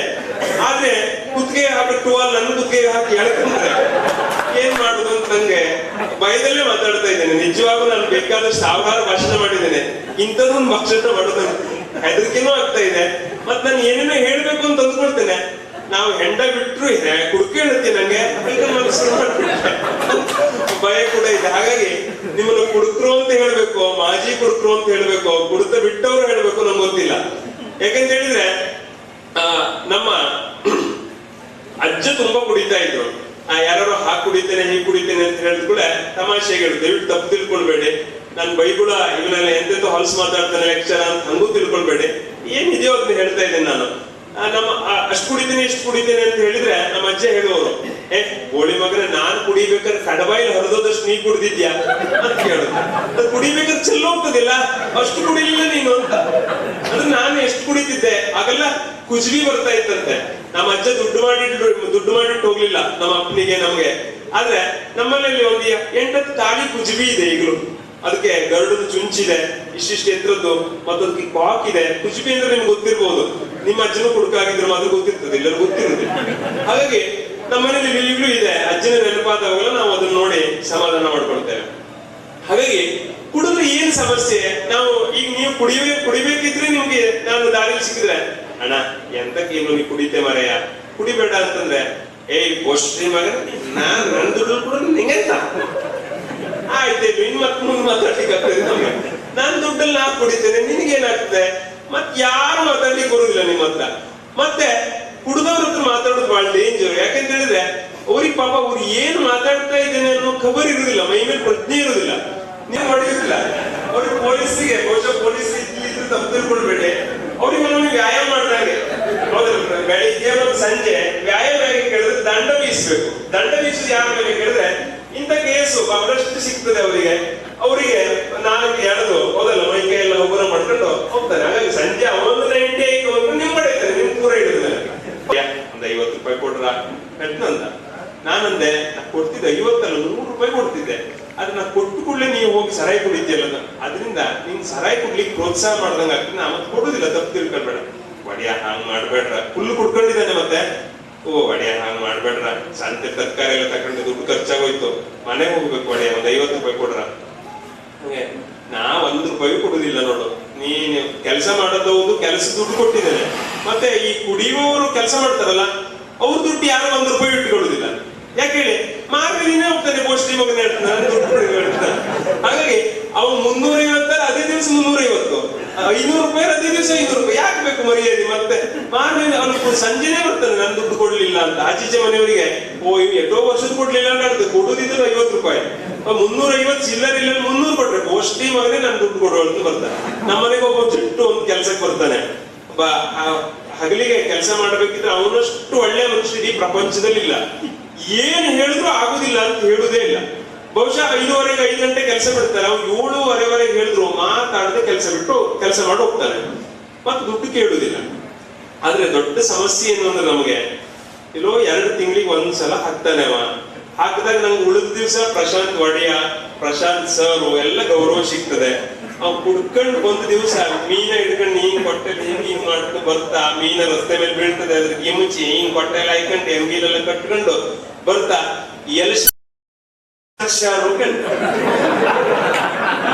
ಒಡೆಯ ಸರು ಎಲ್ಲ ಎಲ್ಲ ಹೋಗಿ ಎಲ್ಲಿ ಸತ್ತ ಕೇಳ್ಕೊಂಡು ನಾವು ಮನೇಲಿ ಇದ್ರು ನಾವು ಅಡಗಬೇಕು ಒಳಗೋಗಿ ನಮ್ಗೆ ಮರ್ಯಾದೆ ಬೇಕು ಕೂಡ ಅಡಗಬೇಕು. ಹಾಗಾಗಿ ಈ ಕುಡ್ದವಾಗ ಇದೆಲ್ಲ ಯಾಕೆ ಹೇಳಿದೆ ಅಂತ ನಿಮ್ಗೆ ಗೊತ್ತಿದೆ. ನೀವು ನಾನು ತೇರಿ ಮಾತಾಡ್ತಾ ಇದ್ದೇನೆ. ನಾನು ಡಾಕ್ಟರ್ ಇದ್ದಂಗೆ ಡಾಕ್ಟರ್ ಹಿಂಗ್ ಆಪರೇಷನ್ ಮಾಡ್ಬೇಕು, ಈಗ ತೆಗೆದು ಇಲ್ಲಿಡ್ಬೇಕು, ಹಿಂಗ್ ಮಾಡ್ಬೇಕು ಅಂತ ಹೇಳ್ತಾ ಇದ್ದೆ ನಾನು. ಆಪರೇಷನ್ ಮಾಡಿದ ಅನುಭವ ನಂಗಿಲ್ಲ. ನೀವೆಲ್ಲ ಆಪರೇಷನ್ ಮಾಡಿದ ಡಾಕ್ಟರ್, ನಿಮ್ಗೆ ಗೊತ್ತಿದೆ ಹೆಂಗ್ ಕುಡಿದ್ರೆ ಎಷ್ಟು ಕುಡಿದ್ರೆ ಹೇಗಾಗ್ತದೆ ಅನ್ನೋದೆಲ್ಲ ಗೊತ್ತಿದೆ. ನಾವು ಹೇಳ್ತೇವೆ ಅವ್ನು ಕುಡ್ಕೊಂಡು ಬಂದಿದ್ದಾನೆ ಅಂತ ಹೇಳ್ತೇವೆ, ಆದ್ರೆ ಮತ್ತೆ ಎದ್ದು ಸರಿ ತಗೊಳ್ಲಿಕ್ಕೆ ಆಗ್ಲಿಕ್ಕಿಲ್ಲ. ಅವಂಗ ಅಮಲ ಏರಿದೆ ಅಂತ ಮತ್ತೆ ಎದ್ದು ತಗೊಂಡಂದ್ರೆ ಅವ್ನು ಪೂರ್ತಿ ಅಮಲ ಆಗ್ಲಿಲ್ಲ ಅಂತ ಲೆಕ್ಕ. ಆದ್ರೆ ಈ ಕುಡಿತ ಬಹಳ ಕೆಟ್ಟ ಚಟ. ಸಪ್ತ ವ್ಯಸನಗಳಲ್ಲಿ ಒಂದು ಚಟ ನಾಗರಾಜ್ ಸರ್ ಬಹಳ ಚೆನ್ನಾಗಿ ಹೇಳಿದ್ರು, ಇದ್ರಲ್ಲೂ ಕೂಡ ಹಾಕಿದ್ದಾರೆ. ಇದು ಮೊದಲ ಮೆಟ್ಟಿಲು. ಸಪ್ತ ವ್ಯಸನ 7 ವ್ಯಸನ ಇದೆ. ಇದು ಒಂದೇ ಸ್ಟೆಪ್ ಇದು, ಹೌದಲ್ಲ? ಹಾಗಾಗಿ ಈ ಸ್ಟೆಪ್ ನನ್ನೇ ಹತ್ತದೇ ಇದ್ರೆ ಮತ್ತೆ 6 ಚಟ ನಾವು ಮಾಡುದಿಲ್ಲ. ಇದನ್ನು ನಾವು 1ನೇ ಮೆಟ್ಲು ಹತ್ತಿದ್ರೆ 2ನೇ ಮೆಟ್ಲು, 2ನೇ ಮೆಟ್ಲು ಹತ್ತಿದ್ರೆ 3ನೇ ಮೆಟ್ಲು. ಹಂಗೆ ಒಬ್ಬನಿಗೆ ಹೆಣ್ಣು ನೋಡ್ಲಿಕ್ಕೆ ಹೋಗಿದ್ರಂತೆ ಮದುವೆಗೆ. ಹಂಗೆ ಆ ಹುಡುಗಿ ಅಪ್ಪ ಕೇಳಿದ್ರಂತೆ, ಮತ್ತೆ ನಿಮ್ಮನೆ ಹುಡುಗಿ ಏನಾರು ಕೆಟ್ಟ ಚಟ ಗಿಟ್ಟ ಉಂಟಾ? ಇಲ್ಲ ದೇವ್ರಣೆ ಮಾಡಿ ಹೇಳ್ತೆ, ನಮ್ಮನೆ ಹುಡುಗಂಗೆ ಎಂತೂ ಕೆಟ್ಟ ಚಟ ಇಲ್ಲ. ಎಲ್ಲಾರು ತಲೆಬಿಸಿ ಆದವಾಗ ಒಂದ್ ಸ್ವಲ್ಪ ತಕೊಳ್ತಾ, ಅದು ಬಿಟ್ರೆ ಮತ್ತೆ ಯಾವ ಚಟ ಇಲ್ಲ. ಕೊಂಡಿದ್ದೇವೆ, ಕುಡಿದ್ರೆ ನಾವು ಕೆಟ್ಟವ ಅಂತ ಹೇಳಲಿಕ್ಕೆ ಆಗುದಿಲ್ಲ. ಇಷ್ಟು ತಕೊಳ್ಳೋದು ಒಂದೇ ಅಲ್ಲ, ಮತ್ತೇನು ಚಟ ಇಲ್ಲಲ್ಲ. ಇಷ್ಟು ತಕೊಂಡ್ ಕೂಡ ಬರೀ ಬಾಯಿಗೆ ಹೋಗುದಿಲ್ಲಲ್ರ. ಅದಕ್ಕೆ ಒಂದು ಸಿಗರೇಟ್ ಬೀಡಿ ಏನಾದ್ರು ಸೇರಿದೆ, ಅದ್ ಬಿಟ್ರೆ ಮತ್ತೆ ಯಾವ ಚಟ ಇಲ್ರ ನಮ್ಮ ಮಗನಿಗೆ. ಆಯ್ತು, ಇಷ್ಟು ತಕೊಳ್ತಾ ಮತ್ ಸಿಗರೇಟ್ ಸೇರ್ತಾ ಮತ್ತೆ ಯಾವ ಚಟ ಇಲ್ಲಲ್ಲ. ಇಲ್ಲ ಮೊದಷ್ಟು ತಕೊಂಡ್ ಕೂಡ ನೋಡಿ, ಎಲ್ಲರೂ ಕಿಶೆಲ್ ದುಡ್ಡಿದ್ರೆ ಕೊಂಡಿಗೆ ಹಾಕಿ ಹೋಗ್ಬೇಕು ಕಾಣ್ತದೆ. ಮತ್ತೆ ಅದ್ ಬಿಟ್ರೆ ಮತ್ತೆ ಯಾವ ಚಟ ಇಲ್ಲ. ಆಯ್ತು, ಇಷ್ಟು ತಗೊಳ್ತಾ ಮತ್ ಸಿಗರೇಟ್ ಸಹಿತ ಮತ್ ಕೊಂಡಿಗೆಂಡ ಹಾಕದ್ ಹೋಗಿ ಭಜನೆ ಮಾಡ್ಕೊಂಡ್ ಬರ್ತಾ ಮತ್ತೆ ಯಾವ ಚಟ ಇಲ್ಲಲ್ಲ. ಇಲ್ಲ, ಅದು ಕೊಂಡಿಗೆ ಹೋದಾಗ ಒಂದೊಂದ್ ದಿವ್ಸ ದುಡ್ಡು ಸಿಕ್ಬಿಡ್ತದಲ್ಲ. ಸಿಕ್ತದ ಅವಾಗ ಎಲ್ಲಾರು ಚಲೋ ಹೆಂಗಸರು ಕಂಡ್ರೆ ಮತ್ತೆಂತ ಇಲ್ರ. ಅಂದ್ರೆ ಇದೆಲ್ಲ ಸಪ್ತ ವ್ಯಸನಗಳು ಅಂದ್ರೆ ಇದೆ. 4 ಆಯ್ತು, ಹೌದಲ್ಲ? ಹಾಗಾಗಿ ಈ 1ನೇ ಚಟ ಕುಡಿದು ಬಿಟ್ರೆ, ನಾವ್ ಈ ಪೇಪರ್ ನಲ್ಲಿ ಕೇಳ್ತೇವೆ ನೋಡಿ, 1 ವರ್ಷದ ಮಗುವಿನ ಮೇಲೆ ಅತ್ಯಾಚಾರ, 2 ವರ್ಷದ ಮಗುವಿನ ಮೇಲೆ ಅತ್ಯಾಚಾರ. ಯಾಕೆ ಆಗ್ತದೆ ಅಂತ ಹೇಳಿ ಕೇಳಿದ್ರೆ, ದೇವರಣೆ ಅವರೊಬ್ರು ಸರಿ ಇದ್ಕೊಂಡು ಅವ್ರ ಹತ್ರ ಮಾಡ್ಲಿಕ್ಕೆ ಆಗುದಿಲ್ಲ ಅಂತಹ ಕೆಟ್ಟ ದುಷ್ಕೃತ್ಯಗಳನ್ನು. ಹಾಗೆ ಮಾಡಿದವರೆಲ್ಲರೂ ಕೂಡ ಕುಡ್ದಾವಾಗಲೇ ಅಂತಹ ಅತ್ಯಾಚಾರ ಮಾಡ್ತಾರೆ. ಇವತ್ತು ದೇಶದ 90% ಅತ್ಯಾಚಾರ ಆಗುದು, ಆಕ್ಸಿಡೆಂಟ್ ಆಗುದು ಎಲ್ಲೋದು ಕುಡ್ದಾವಾಗಲೇ. ಯಾಕಂತ ಹೇಳಿದ್ರೆ ಕುಡಿದು ಕೂಡಲೇ ನಮ್ಮ ಮನಸ್ಸಿನ ಸ್ಥಿಮಿತ ತಪ್ಪು ಹೋಗ್ತದೆ. ನಾವು ಏನ್ ಮಾಡ್ತೇವೆ ಅಂತ ಗೊತ್ತಿರುವುದಿಲ್ಲ.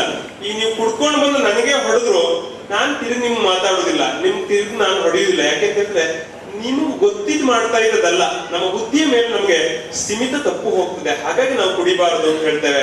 ಹಾಗಾಗಿ ಎಲ್ಲಾ ಚಟಗಳಿಗೆ ಮೂಲ ಚಟ ಯಾವುದು ಅಂತಂದ್ರೆ ಈ ಕುಡಿತ. ಬಹುಶಃ ನೀವು ತಪ್ಪು ತಿಳ್ಕೊಳ್ಬೇಡಿ ದಯವಿಟ್ಟು. ನಾನು ಸ್ವಲ್ಪ ಓಪನ್ ಆಗಿ ಮಾತಾಡ್ತಾ ಇದ್ದೇನೆ. ಇಲ್ಲಿ ಮಕ್ಕಳು ಇಲ್ಲ, ಎಲ್ಲ ಸುಮಾರು ನನ್ನ ವಯಸ್ಸಿನವರೇ ಅಥವಾ ನನಗಿಂತ ದೊಡ್ಡವರೇ ಇರೋದ್ರಿಂದ ದಯಮಾಡಿ ನಿಮ್ಮನ್ನ ಅರ್ಥ ಮಾಡಿಸ್ಬೇಕು ಅಂತ ಹೇಳ್ತಾ ಇದ್ದೇನೆ ಬಿಟ್ಟು ನಾನು ಕೆಟ್ಟದ್ದು ಮಾತಾಡ್ಬೇಕು ಅಂತ ಹೇಳ್ತಾ ಇಲ್ಲ. ಮುಂಚೆ ಗೊತ್ತಾಗ್ತದೆ, ಒಂದು ಕೈ ಬಿದ್ದೋಗೋದಿಲ್ಲ ನಿನ್ನೆ, ಅಲ್ಲಿ ಇವತ್ತು ನಮ್ಗೆ ಗೊತ್ತೇ ಆಗಿರುದಿಲ್ಲ. ಕೈ ಮುಳ್ಳು ಹೆಟ್ಲಿ, ಕಾಲ್ ಬಾಗದೋಗ್ಲಿ, ಕೈ ಮಕ ಒಡೆದೋಗ್ಲಿ, ನಮ್ಗೆ ಆ ದಿವ್ಸ ಏನೇನು ಗೊತ್ತಾಗುತ್ತೆ. ಮಾರಿಸ್ ಬೆಳಗ್ಗೆ ಚುರು ಬಿಡ್ತದೆ. ಕನ್ನಡಿ ಮುಂದೆ ಹಿಂಗ್ ನೋಡ್ಕೊಳ್ಬೇಕು ಅಂದ್ರೆ ಈಚೆ ಕಣ್ಣು ಹೊಡೆಲಿಕ್ಕೆ ಆಗಿ ಸಾಯೋದಿಲ್ಲ. ಹಾಗಾಗಿ ಆವಾಗ ಗೊತ್ತಾಗ್ತದೆ. ನೀವು ಅಷ್ಟು ಕುಡ್ಕೊಂಡು ಬಂದಾಗ್ಲೂ ನಿಮ್ಮ ಮಡದಿ, ನೀವು ಕುಡ್ಕೊಂಡು ಬಂದ್ ಮನೇಲಿ ಒಂದು ಪಡಪಾನ ವಾಂತಿ ಮಾಡಿದ್ರೆ ತೆಗೆದಾಕ್ತಾಳೆ, ನಿಮ್ ಜೊತೆ ಮಲಗ್ಕೊಳ್ತಾಳೆ, ನಿಮ್ಮ ಎಲ್ಲ ಬೇಕು ಬೇಡಿಕೆಗಳನ್ನು ಪೂರೈಸ್ತಾಳೆ ನಿಮ್ ತಂಗಿ. ಪ್ರಾಮಾಣಿಕವಾಗಿ ಕೇಳ್ತೇನೆ ನಾನು, ನೀವು ಇದೊಂದು ಪ್ರಶ್ನೆ ಉತ್ತರ ಹೇಳ್ಬೇಡಿ ನನಗೆ. ಮತ್ತೆ ನಿಮ್ಗೆ ಏನು ಹೇಳೋ ಅವಶ್ಯಕತೆ ಇಲ್ಲ. ನೀವು ಅಷ್ಟು ಕುಡ್ಕೊಂಡು ಹೋದಾಗ್ಲೂ ನಿಮ್ಮ ಹೆಂಡತಿ ನಿಮ್ಮ ಹಾಸಿಗೆ ಬರ್ತಾಳೆ, ಮಲ್ಕೊಳ್ತೀರಿ ನೀವು, ಹೌದಲ್ಲ? ನಿಮ್ಮ ಹೆಂಡತಿಯೇ ಅಷ್ಟು ಕುಡ್ಕೊಂಡು ಬಂದು ಅದೇ ನೋಡಿ ಮಾಡ್ಕೊಂಡು ಬಂದ್ರೆ ನೀವೇನ್ ಮಾಡ್ತೀರಿ? ಮಲಗ್ಲಿಕ್ಕೆ ಮನ್ಸು ಹೋಗ್ತದೆ ನಿಮ್ಗೆ? ನೀವು 5 ಕ್ವಾರ್ಟರ್ 3 ಕ್ವಾರ್ಟರ್ ಕುಡ್ಕೊಂಡು ಹೋಗ್ತೀರಿ, ನಿಮ್ಮ ಹೆಂಡತಿ ಮಲಗ್ತಾಳೆ ನಿಮ್ ಜೊತೆಗೆ.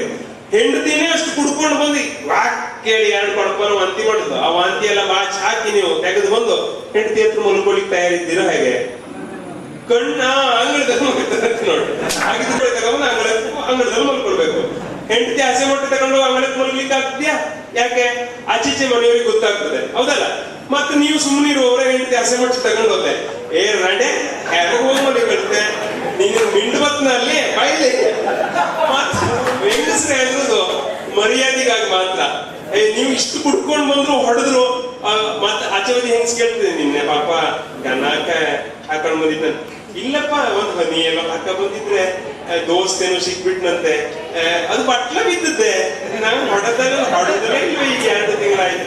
ಮರ್ಯಾದೆ ಮುಚ್ಕೊಳ್ಬೇಕು. ನನ್ನ ಗಂಡ ಹಿಂಗ್ ಮಾಡುತ್ತ ಅಂತ ಹೇಳ್ಕೊಂಡ್ರೆ ಸಮಾಜದಲ್ಲಿ ಅವ್ರಿಗೆ ಮೊಗ ಎತ್ಕೊಂಡು ತಿರ್ಲಿಕ್ಕೆ ಆಗುದಿಲ್ಲ. ಹಾಗಾಗಿ ಇಷ್ಟೆಲ್ಲ ಸಮಸ್ಯೆಗಳನ್ನ ಅನುಭವಿಸು. ನಿಮ್ಮ ಹೆಂಡತಿ ನಿಮ್ ಜೊತೆ ಮಲಗ್ತಾಳೆ, ನಿಮ್ಮ ಮಕ್ಕಳಿಗೆ ತಾಯಿ ಆಗ್ತಾರೆ. ಇನ್ನು ಆ ಮಕ್ಕಳು ಪಾಪ ನೀವು 300 ರೂಪಾಯಿ ತಗೊಂಡು ಮೀನ ಇಟ್ಕೊಂಡು ಅದನ್ನ ರಸ್ತೆ ಮೇಲೆಲ್ಲ ತೂರೈಕತ್ನ ಹಚ್ಕೊಂಡು ಕೊಟ್ಟೆ ತುಂಬ್ಕೊಂಡು ಬರ್ತೀರಲ್ಲ ಮೀನ್ ಸಾರು ಮಾಡ್ಬೇಕು ಅಂತ. ನೀವು ದಿನ ಓದ್ಕೊಳ್ಳೆ ಪಾಪ ಮಕ್ಳಿಗೆ ಗೊತ್ತಾಗುದಿಲ್ಲ. ಒಂದನೇ ಕ್ಲಾಸ್ನವರೆಗಿನ ಮಕ್ಳಿಗೆ ಏನು ಗೊತ್ತಾಗುದಿಲ್ಲ. ನಮ್ಮ ಅಪ್ಪ ಹುಡುಕ ಬಂದಾನೆ, ನಾವು ಅವನ ಹತ್ರಕ್ಕೆ ಹೋಗ್ಲಿಕ್ಕಿಲ್ಲ, ಯಾವ್ದು ಗೊತ್ತಾಗುದಿಲ್ಲ. ನೀವು ಬಂದು ಒಳ್ಳೆ ಮೇಲೆ ಹಿಂಗ್ ಬಿದ್ಕೊಂಡ್ರೆ ಆ ಮಗು ಪಾಪ ಬರ್ತದೆ. ನೀವು ಎಲ್ಲೋ ಒಂದ್ ದಿವ್ಸ ದುಡ್ಡು ಹೆಚ್ಚಿದ್ದಾಗ ಬಿಸ್ಕಿಟ್ ತಗೊಂಡು ಹೋಗ್ಬಿಡ್ತೀರಿ ಅಪ್ಪಿ ತಪ್ಪಿ. ಆ ಚಿಲ್ಲರ್ ಕೊಟ್ಟದ್ದು ನೀವು ತಗೊಂಡು ಹೋಗ್ಬಿಟ್ಟು ತಗೊಂಡು ಹೋಗಲ್ಲ, ಬಿಸ್ಕಿಟ್ ಚಾಕ್ಲೇಟ್ ತಗೊಂಡು ಹೋಗ್ಬಿಡ್ತೀರಿ. ಆ ಮಗು ಪಾಪ ಅಪ್ಪ ಇವತ್ತು ತಂದಿರ್ಬಹುದು ಬಿಸ್ಕಿಟ್, ಇವತ್ತು ತಂದಿರ್ಬಹುದು ಚಾಕ್ಲೇಟ್ ಅಂತ ಆಸೆಯಿಂದ ಬಂದು ನಿಮ್ಮ ತೊಡೆ ಮೇಲೆ ಹತ್ತಿದ್ರೆ ನಿಮ್ ಕಿಶೆಯಲ್ಲಿ ಏನಾದ್ರೆ ನೋಡಿ, ಅಪ್ಪ ಬಿಸ್ಕಿಟ್ ತಂದಿದ್ಯಾ, ಬಿಸಿಟಿ ಮಮ್ಮ ತಂದಿದ್ಯಾ ಅಂತ ಇರ್ತದೆ. ಓಳಿ ಮಗನೇ ಬಿಸ್ಕಿಟ್ ನಿನಗೆ, ನನಗೆ ಬೀಡಿ ತುಟ್ಟಿ ನಾನು ಬಿಸ್ಕಿಟ್ ಬೇಕು ನಿಮಗೆ, ನಾವು ತೆಗೆದು ಅಂಗಳಕ್ಕೆ ಹೋಗಿದ್ರು. ಹೌದಲ್ಲ? ಇದೆಲ್ಲ ಯಾಕೆ ಆಗ್ತದೆ? ನಾವು ಸರಿ ಇದ್ದಾಗ ಯಾರು ಈ ತರ ಮಾಡುದಿಲ್ಲ. ಇದೆಲ್ಲ ಕುಡಿತದಿಂದಲೇ ಆಗುವಂಥದ್ದು. ಹಾಗಾಗಿ ನಾವು ನಮ್ಮ ಮನೆಗದೆ ಜಟ್ಟು ಬರ್ತಾನಲ್ಲ, ನಾನು ಅವನಿಗೆ ಬುದ್ಧಿ ಹೇಳ್ಲಿಕ್ಕೆ ಹೋದೆ, ಜಟ್ಟು ಕುಡಿಬೇಡ, ಅವನಿಗೆ ಕುಡಿದೇ ಇದ್ರೆ ನಿನ್ನಷ್ಟು ಒಳ್ಳೆ ಮನುಷ್ಯ ದೇವರನ್ನೇ ನಮ್ಮ ಉತ್ತರ ಕನ್ನಡ ಜಿಲ್ಲೆಯಲ್ಲಿಲ್ಲ. ಅದು ಕುಡಿದ ಮಾತ್ರ ನಿನ್ನಷ್ಟು ಹಾಳು ಮನುಷ್ಯ ಇಡೀ ಭಾರತದಲ್ಲಿಲ್ಲ. ಕುಡಿಬೇಡ ಒಡೆಯ. ನೋಡಿ, ನಾವು ಕುಡಿತೇವೆ ಯಾಕೆ? ನಾವು ಕುಡಿಲಿಕ್ಕೆ ಮತ್ತೆ ಬಹುಶಃ ಇಲ್ಲಿ ಹೆಂಗಸ್ರಿ ಯಾರು ಇದ್ರೆ ಹಿಡಿಕೊಂಡು ತಗೊಬರ್ಬೇಡಿ ನನಗೆ, ನಾನು ಹೆಂಗಸ್ರಿಗೆ ಬೈತಾ ಇಲ್ಲ.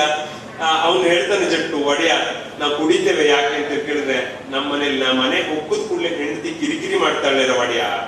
ಹೌದಲ್ಲ? ಹಾಗಾಗಿ ನಾವೊಂದು ಅಭಿಪ್ರಾಯಕ್ಕೆ ಬರುವ, ಬಹುಶಃ ಹೆಂಗಸೆಲ್ಲ ಕಮ್ಮಿ ಇದ್ದಾರೆ, ಎಲ್ಲ ಹೋಗಿದ್ದಾರೆ. ಹಾಗಾಗಿ ಇದೇ ಹೇಳಲಿಕ್ಕೆ ಪ್ರಶಸ್ತವಾದ ಸಮಯ. ಮತ್ತೆ ಅವ್ರೇನಾದ್ರು ಹಿಡಿಕೊಂಡು ತಗೊಂಡ್ರೆ ನೀವಾರು ಸುತ್ತ ಬಂದು ನನ್ನ ಬಚಾವ್ ಮಾಡ್ತೀರಿ ಅಂತ ಧೈರ್ಯ ಇದೆ. ನಾವು ಕುಡಿತೇವೆ. ನಾವು 50%, ಒಂದು 100ರಲ್ಲಿ 50% ಜನ ಕುಡಿಯುವುದು ಯಾಕೆ ಅಂತ ಹೇಳಿ ಕೇಳಿದ್ರೆ, ಮನೆ ಹೋಗುದ್ ಕೂಡಲೇ ಕಿರಿಕಿರಿ ಆಗ್ತದೆ ಅಂತ. ಹಾಗಿದ್ರೆ ಅದು ಏನ್ ಕಿರಿಕಿರಿ ಅಂತ ಕೇಳಿದ್ರೆ, ಅದು ನಿಮಗೆ ಗೊತ್ತು. ನಿಮ್ಮ ಮನೆ ಕಿರಿಕಿರಿ ನನಗೆ ಗೊತ್ತಿಲ್ಲ. ಅದು ನಮ್ಮನೇಲೂ ಕಿರಿಕಿರಿ ಇದೆ. ನಾನು ಮದುವೆ 1 ವರ್ಷ 3 ತಿಂಗಳಾಯ್ತು. ನನ್ನ ಹೆಂಡತಿಗೆ 20 ವಯಸ್ಸು. ಆಕೆ ಇನ್ನು ಪುಟ್ಟ ಹುಡುಗಿ ಇದ್ದಂಗೆ ಇದ್ದಾಳೆ. ನನಗೆ BA ಫೈನಲ್ ನನ್ನ ಪಾಠ ಮಾಡುವ ಹೆಣ್ಮಕ್ಳಿಗೆ ಗಂಡು ಮಕ್ಳಿಗೆ ನನ್ನ ಮಕ್ಕಳು ಅಂತ ನಾನು ಹೇಳ್ಕೊಡ್ತಾರೆ ಅಭಿಮಾನದಿಂದ. ಅವ್ರಿಗೆ 21 ವಯಸ್ಸು, ನನ್ನ ಹೆಂಡತಿಗೆ 20 ವಯಸ್ಸು. ಆಕೆ ಹೇಳುದು ಏನು ಅಂತ ಕೇಳಿದ್ರೆ, ಆ ಕಾಲ್ ಒರೆಸ್ತೇವಲ್ಲ ಮ್ಯಾಟು, ಅದನ್ನು ಒರೆಸಿ ಹಂಗೆ ಸ್ಟ್ರೇಟ್ ಆಗಿ ಇಡಬೇಕು ಅಂತ. ಅದೀಗ ವಾರೆ ಆದ್ರೂ ಶುರು ನನ್ನ ಹೆಂಡಸಿದು. ಅದು ನೋಡಿ, ಕಾಲ್ ಒರೆಸ ಮ್ಯಾಟ್ ಸರಿ ಇಲ್ಲ. ಆಯ್ತು, ಬಚ್ಚಲಿಗೆ ಹೋಗ್ತೇವಲ್ಲ, ಬಾಗಿಲು ತೆಗೆದಾಕಿ ನಾವು ಬಚ್ಚಲಿಗೆ ಹೋಗಿ ಸ್ನಾನ ಮಾಡ್ಕೊಂಡು ಬಂದ್ರೆ ನನ್ನ ಹೆಂಡತಿ ನನ್ನ ಕೈಯಲ್ಲಿ ಇಟ್ಕೊಂಡು ಕರ್ಕ ಬರ್ತಾರೆ. ನೋಡ್ರಿ, ನೀವು 3 ದಿವಸ ಆಯ್ತು ಬಚ್ಚಲಿಂದ ಬರ್ಬೇಕಾದ್ರೆ ಬಾಗ್ಲಾಕ ಬನ್ನಿ ಅಂತ ಹೇಳಿದ್ದೆ, ನೀವು ಬಚ್ಚಲ್ ಬಾಗ್ಲಾಕಿ ಬಂದ್ರ ಅಂತ ಕೇಳ್ತಾರೆ. 2ನೇ ಕಿರಿಕಿರಿ. 3ನೇದು, ನಾನು ಕಷಾಯ ಮಾಡ್ಕೊಳ್ಬೇಕು, ಚಹಾ ಮಾಡ್ಕೊಳ್ಬೇಕು ಅಂತ ಹೋದ್ರೆ ಸ್ವಲ್ಪ ಕಷಾಯ ಚೆಲ್ಲೋಗ್ತದೆ. ಗ್ಯಾಸ್ ಮೇಲೆ ಚೆಲ್ಲೋಯ್ತು ಅಂತ ಇಟ್ಕೊಂಡ್ರೆ ಸೀದಾ ನನ್ನ ಕೈಯಲ್ಲಿ ಇಟ್ಕೊಂಡು ಬರ್ತಾರೆ ನನ್ನ ಹೆಂಡತಿ. ನೋಡ್ರಿ, ನಾನು ಬೆಳಗಿನ ಸಂಜೆ ಕತ್ತು ದುಡ್ದಂಗ್ ದುಡಿತೇನೆ, ಮಾಡಿದ ಕೆಲಸನ ಎಷ್ಟು ಸಲ ಮಾಡ್ಬೇಕು, ನಿಮ್ಗೆ ಹನಿನೂ ಮನುಷ್ಯತ್ವ ಇಲ್ಲ ಅಂತ ಹೇಳ್ತೇನೆ. 3ನೇ ಕಿರಿಕಿರಿ. ಹೌದಲ್ಲ? ಇಂಥ ಕಿರಿಕಿರಿ ಗಂಡಸರಿಗೆ ಎಷ್ಟೊಂದು ತರ್ಕೊಳ್ತೇವೆ ಅಂದ್ರೆ ಇಷ್ಟರವರೆಗೆ ತರ್ಕೊಳ್ತೇವೆ ನಾವು. ಹೌದಲ್ಲ? ಇಷ್ಟರವರೆಗೆ ತರ್ಕೊಳ್ಳೋದು ಅದಕ್ಕೊಂದು ಕತೆ ಹೇಳ್ಬೇಕಾಯ್ತು ನಿಮ್ಗೆ. ಒಂದು ಬ್ರಹ್ಮನೊಳಗೆ ಒಂದು ಮಂಗ ಮತ್ತು ಮಂಗನ ಮರಿಯನ್ನ ಹಾಕಿ ನೀರ್ ಬಿಟ್ರಂತೆ.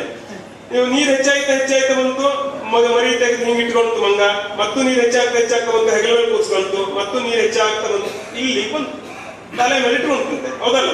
ನನ್ನ ಮಗು ಅಂತ ಆಶೆ ಮಂಗ. ಮತ್ತು ನೀರ್ ಹೆಚ್ಚಾಗ್ತಾ ಬಂತು. ಇಷ್ಟಕ್ಕೆ ಬಂದ್ಕೂಡೆ ಸಕಾಶ ಹೆಚ್ಚಾಗ್ತಾ ಬಂತು. ನನಗೆ ಜೀವ ಇದ್ರೆ ಇಂಥ ಮರಿ 10 ಮಾಡ್ಕೊಳ್ತೇನೆ ನಾನು ಅಂತ ತೆಗೆದುಕೊಂಡು ಈಗ ಆ ಡ್ರಮ್ಮನ ಅಡಿಗೆ ಮರಿ ಗೊತ್ತಾಗ್ತು. ಮತ್ತೆ ಹಿಂಗ್ ಮಾಡ್ಕೊಂಡು ಆ ಮರಿ ಮೇಲ್ಗಡೆ ನಿಂತ್ಕೊಂಡ್ ಬಿಡ್ತಂತೆ. ಹಾಗೆ ಯಾವುದೇ ಮನುಷ್ಯನಿಗೂ ಒಂದು ಸಹನೆ ಇರ್ತದೆ. ಇಷ್ಟುವರೆಗೆ ನಾವು ಸಹಿಸ್ಕೊಳ್ತೇವೆ. ಬಹುಶಃ ನೀವ್ಯಾರು ಹುಟ್ಟು ಕುಡುಕರಲ್ಲ. ಹುಟ್ಟದಾಗ ನಾವೆಲ್ಲ ಅಮ್ಮನ ಎದೆ ಹಾಲು ಕುಡ್ಕೊಂಡು ಬೆಳೆದಿದ್ದೇವೆ. ನಾವೆಲ್ಲ ಕುಡುಕರಾಗ್ಲಿಕ್ಕೆ ಒಂದು ಸಂದರ್ಭ ನಿರ್ಮಾಣ ಆಗಿದೆ. ನೀವು ಅದೇನು ಅಂತ ಯೋಚನೆ ಮಾಡ್ಕೊಳ್ಳಿ. ನೀವು ಮೊದಲ ಸಲ ಕುಡಿದದ್ದು ಯಾವಾಗ ಅಂತ ಯೋಚನೆ ಮಾಡಿದ್ರೆ ನೀವು ಯಾಕೆ ಕುಡಿದಿದ್ದೀರಿ ಅನ್ನೋದು ಗೊತ್ತಾಗ್ತದೆ. ಬಹುಶಃ ಇಲ್ಲಿರುವ 50% ಜನ ಕುಡಿದದ್ದು ಯಾಕೆ ಕೇಳಿದ್ರೆ, ಎಲ್ಲರೂ ಕುಡಿದ್ರೆ ಆಮೇಲೆ ಚಲೋ ಆಗ್ತದೆ, ಇನ್ನೊಂದು ಚಲೋ ಆಗ್ತದೆ, ಆಕಾಶದಲ್ಲಿ ತೇರ್ದಂಗೆ ಆಗ್ತದೆ ಅಂತ ಹೇಳ್ತಾರೆ. 1 ಸಲ ತಕೊಂಡು ನೋಡುವ ಅಂತ ಶುರುವಾಗುತ್ತೆ 50% ಜನ. ಇನ್ನು 25% ಜನರಿಗೆ ಕುಡಿಯು ಗೆಳೆಯ, ಕುಡಿಯ ಏನಾಗುದಿಲ್ಲ, ನಾ ದುಡ್ಡು ಕೊಡ್ತೀನಿ, ನೀ ಕುಡಿದು ಬೇಡ, ಕುಡಿ. ನಿಮ್ಗೆ ನೆನ್ಪಿಟ್ಕೊಳ್ಳಿ, ನೀವು ಕುಡಿತದ ದಾಸರಾಗುವಲ್ಲಿ ನಿಮ್ಗೆ ಕಡೆ ಕುಡಿಸ್ತಾರೆ. ನೀವು ಯಾವಾಗ ಅಡಿಕ್ಟ್ ಆದ್ರೆ ಅವನು ದುಡ್ಡು ಕೊಟ್ಟು ಕುಡಿಯಿಲ್ಲ, ಅವ್ನು ನಿಮ್ಗೆ ಇಷ್ಟನ್ನ ಕುಡಿಸಿರ್ತಾನೆ ನೋಡಿ. ನಿಮ್ಮ ದುಡ್ಡಲ್ಲಿ ಅವನಿಗೆ ಕುಡಿಲಿಕ್ಕೆ ಶುರು ಮಾಡ್ತಾನೆ. ನೀವು ಯಾವಾಗ ಕುಡಿತಕ್ಕೆ ಅಡಿಕ್ಟ್ ಆಗಿ ಬಿಡ್ತೀರಿ, ಅದು ಅಂಟಿಸ್ಕೊಂಡು ಬಿಡ್ತೀರಿ, ನಿಮ್ಗೆ ಆಗ ದುಡ್ಡಿನ ಮೇಲೆ ಪ್ರೀತಿ ಇರುವುದಿಲ್ಲ. ಹೌದಲ್ಲ? ನಾನು ಡಿಎಡ್ 5 ನಿಮಿಷ ಮಾತಾಡ್ತೇನೆ. ನಾನು ಡಿಎಡ್ ಮಾಡುವಾಗ ನನ್ನ ಗೆಳೆಯರಿಬ್ರು ಕುಡಿತಾ ಇದ್ರು. ನಾವು 4 ಜನ ಇದ್ವಿ, 2 ಜನ ಕುಡಿತಿದ್ರು, ನಾನು ಮತ್ತು ರಮೇಶ್ ನಾಯ್ಕ ಅಂತ ಇಬ್ರು ಕುಡಿತಾ ಇರ್ಲಿಲ್ಲ. ಅವರು ಡಿಸೆಂಬರ್ 31 ಕುಡಿಯೋರು, ಹ್ಯಾಪಿ ನ್ಯೂ ಇಯರ್ ಮಾಡಬೇಕು ಅಂತ. ಆಯ್ತು, ಡಿಸೆಂಬರ್ 31ಕ್ಕೆ 2 ಒರಿಜಿನಲ್ ಚಾಯ್ಸ್ ತಂದ್ಕೊಂಡಿದ್ದಾರೆ, ಕೋಳಿ ಮೊಟ್ಟೆ ಎಲ್ಲ ತಂದ್ಕೊಂಡಿದ್ದಾರೆ. ಹಾಕಾಯ್ತು, ಅವ್ರು ಕುಡಿದ್ರು, ಅವ್ರು ದುಡ್ಡಿಲ್ಲ, ಅವ್ರು ಕುಡಿದ್ರು, ನಾನು ಇನ್ ಯಾಕೆ ಕುಡಿತೆ ಅಂತ ಕೇಳಲಿಲ್ಲ. ಈ ಕುಡಿದಿದ್ದು ದೊಡ್ಡ ದುಷ್ಪರಿಣಾಮ ಏನು ಕೇಳಿದ್ರೆ, ಬೇಕು ಕಾಣ್ತದೆ ಅಂತೆ. ಕಾಣ್ತದೆ ಹೇಳ್ರಿ, ಇವನು ಕುಡಿತಾ ಹೇಳ್ಬಿಡ್ತೀರಿ ನೀವು, ಕಾಣ್ತದೆ ಅಂತೆ. 1 ಕ್ವಾರ್ಟರ್ ಹಾಕಿದ್ರೆ ಮತ್ತೊಂದು 90 ಹಾಕ್ಬೇಕು ಕಾಣ್ತದೆ ಅಂತೆ. ಹಾಗಾಗಿ ನನ್ನ ದೋಸ್ತರಿಗೆ ಇಬ್ಬರಿಗೆ ಅವ್ರಿಗೆ ಮತ್ತೊಂದು ಸ್ವಲ್ಪ ಹಾಕ್ಬೇಕು ಅಂತ ಕಾಣ್ತು. ಆದ್ರೆ ಅವ್ರು ಹೋಗಿ ತರುವಂಗಿಲ್ಲ, ಇಬ್ರು ಟೈಟ್ ಆಗಿಬಿಡ್ತಾರೆ. ಎಷ್ಟು ಬುದ್ಧಿವಂತರು ಅಂತಂದ್ರೆ, ಅಲ್ಲ ಓನರ್ ಕರೀತಾ ಇದ್ದಾರೆ ಅಂತ ಹೇಳಿದ್ರು, ನಾನು ಮತ್ತೆ ರಮೇಶ್ ನಾಯ್ಕ ಎದ್ದು ಓಡಾಡ್ಲಿಕ್ಕೆ ಆಗುವಂಗಿರೋರು, ಕುಡಿಲಿಲ್ಲ ಮತ್ತೆ ಸರಿ ಇದ್ದವ್ರು. ಹೊರಗಡೆ ಬಂದು ಓನರ್ ಕರೀತಾರೆ ಅಂತ ಹಿಂಗ್ ಬಗ್ಗಿದ್ವಿ, ಟ್ಯಾಪ್ ಹಾಕ್ತಿದ್ರು, ಬಾಗಿಲು ಹಾಕಿದ್ರು ಒಳಗಿಂದ.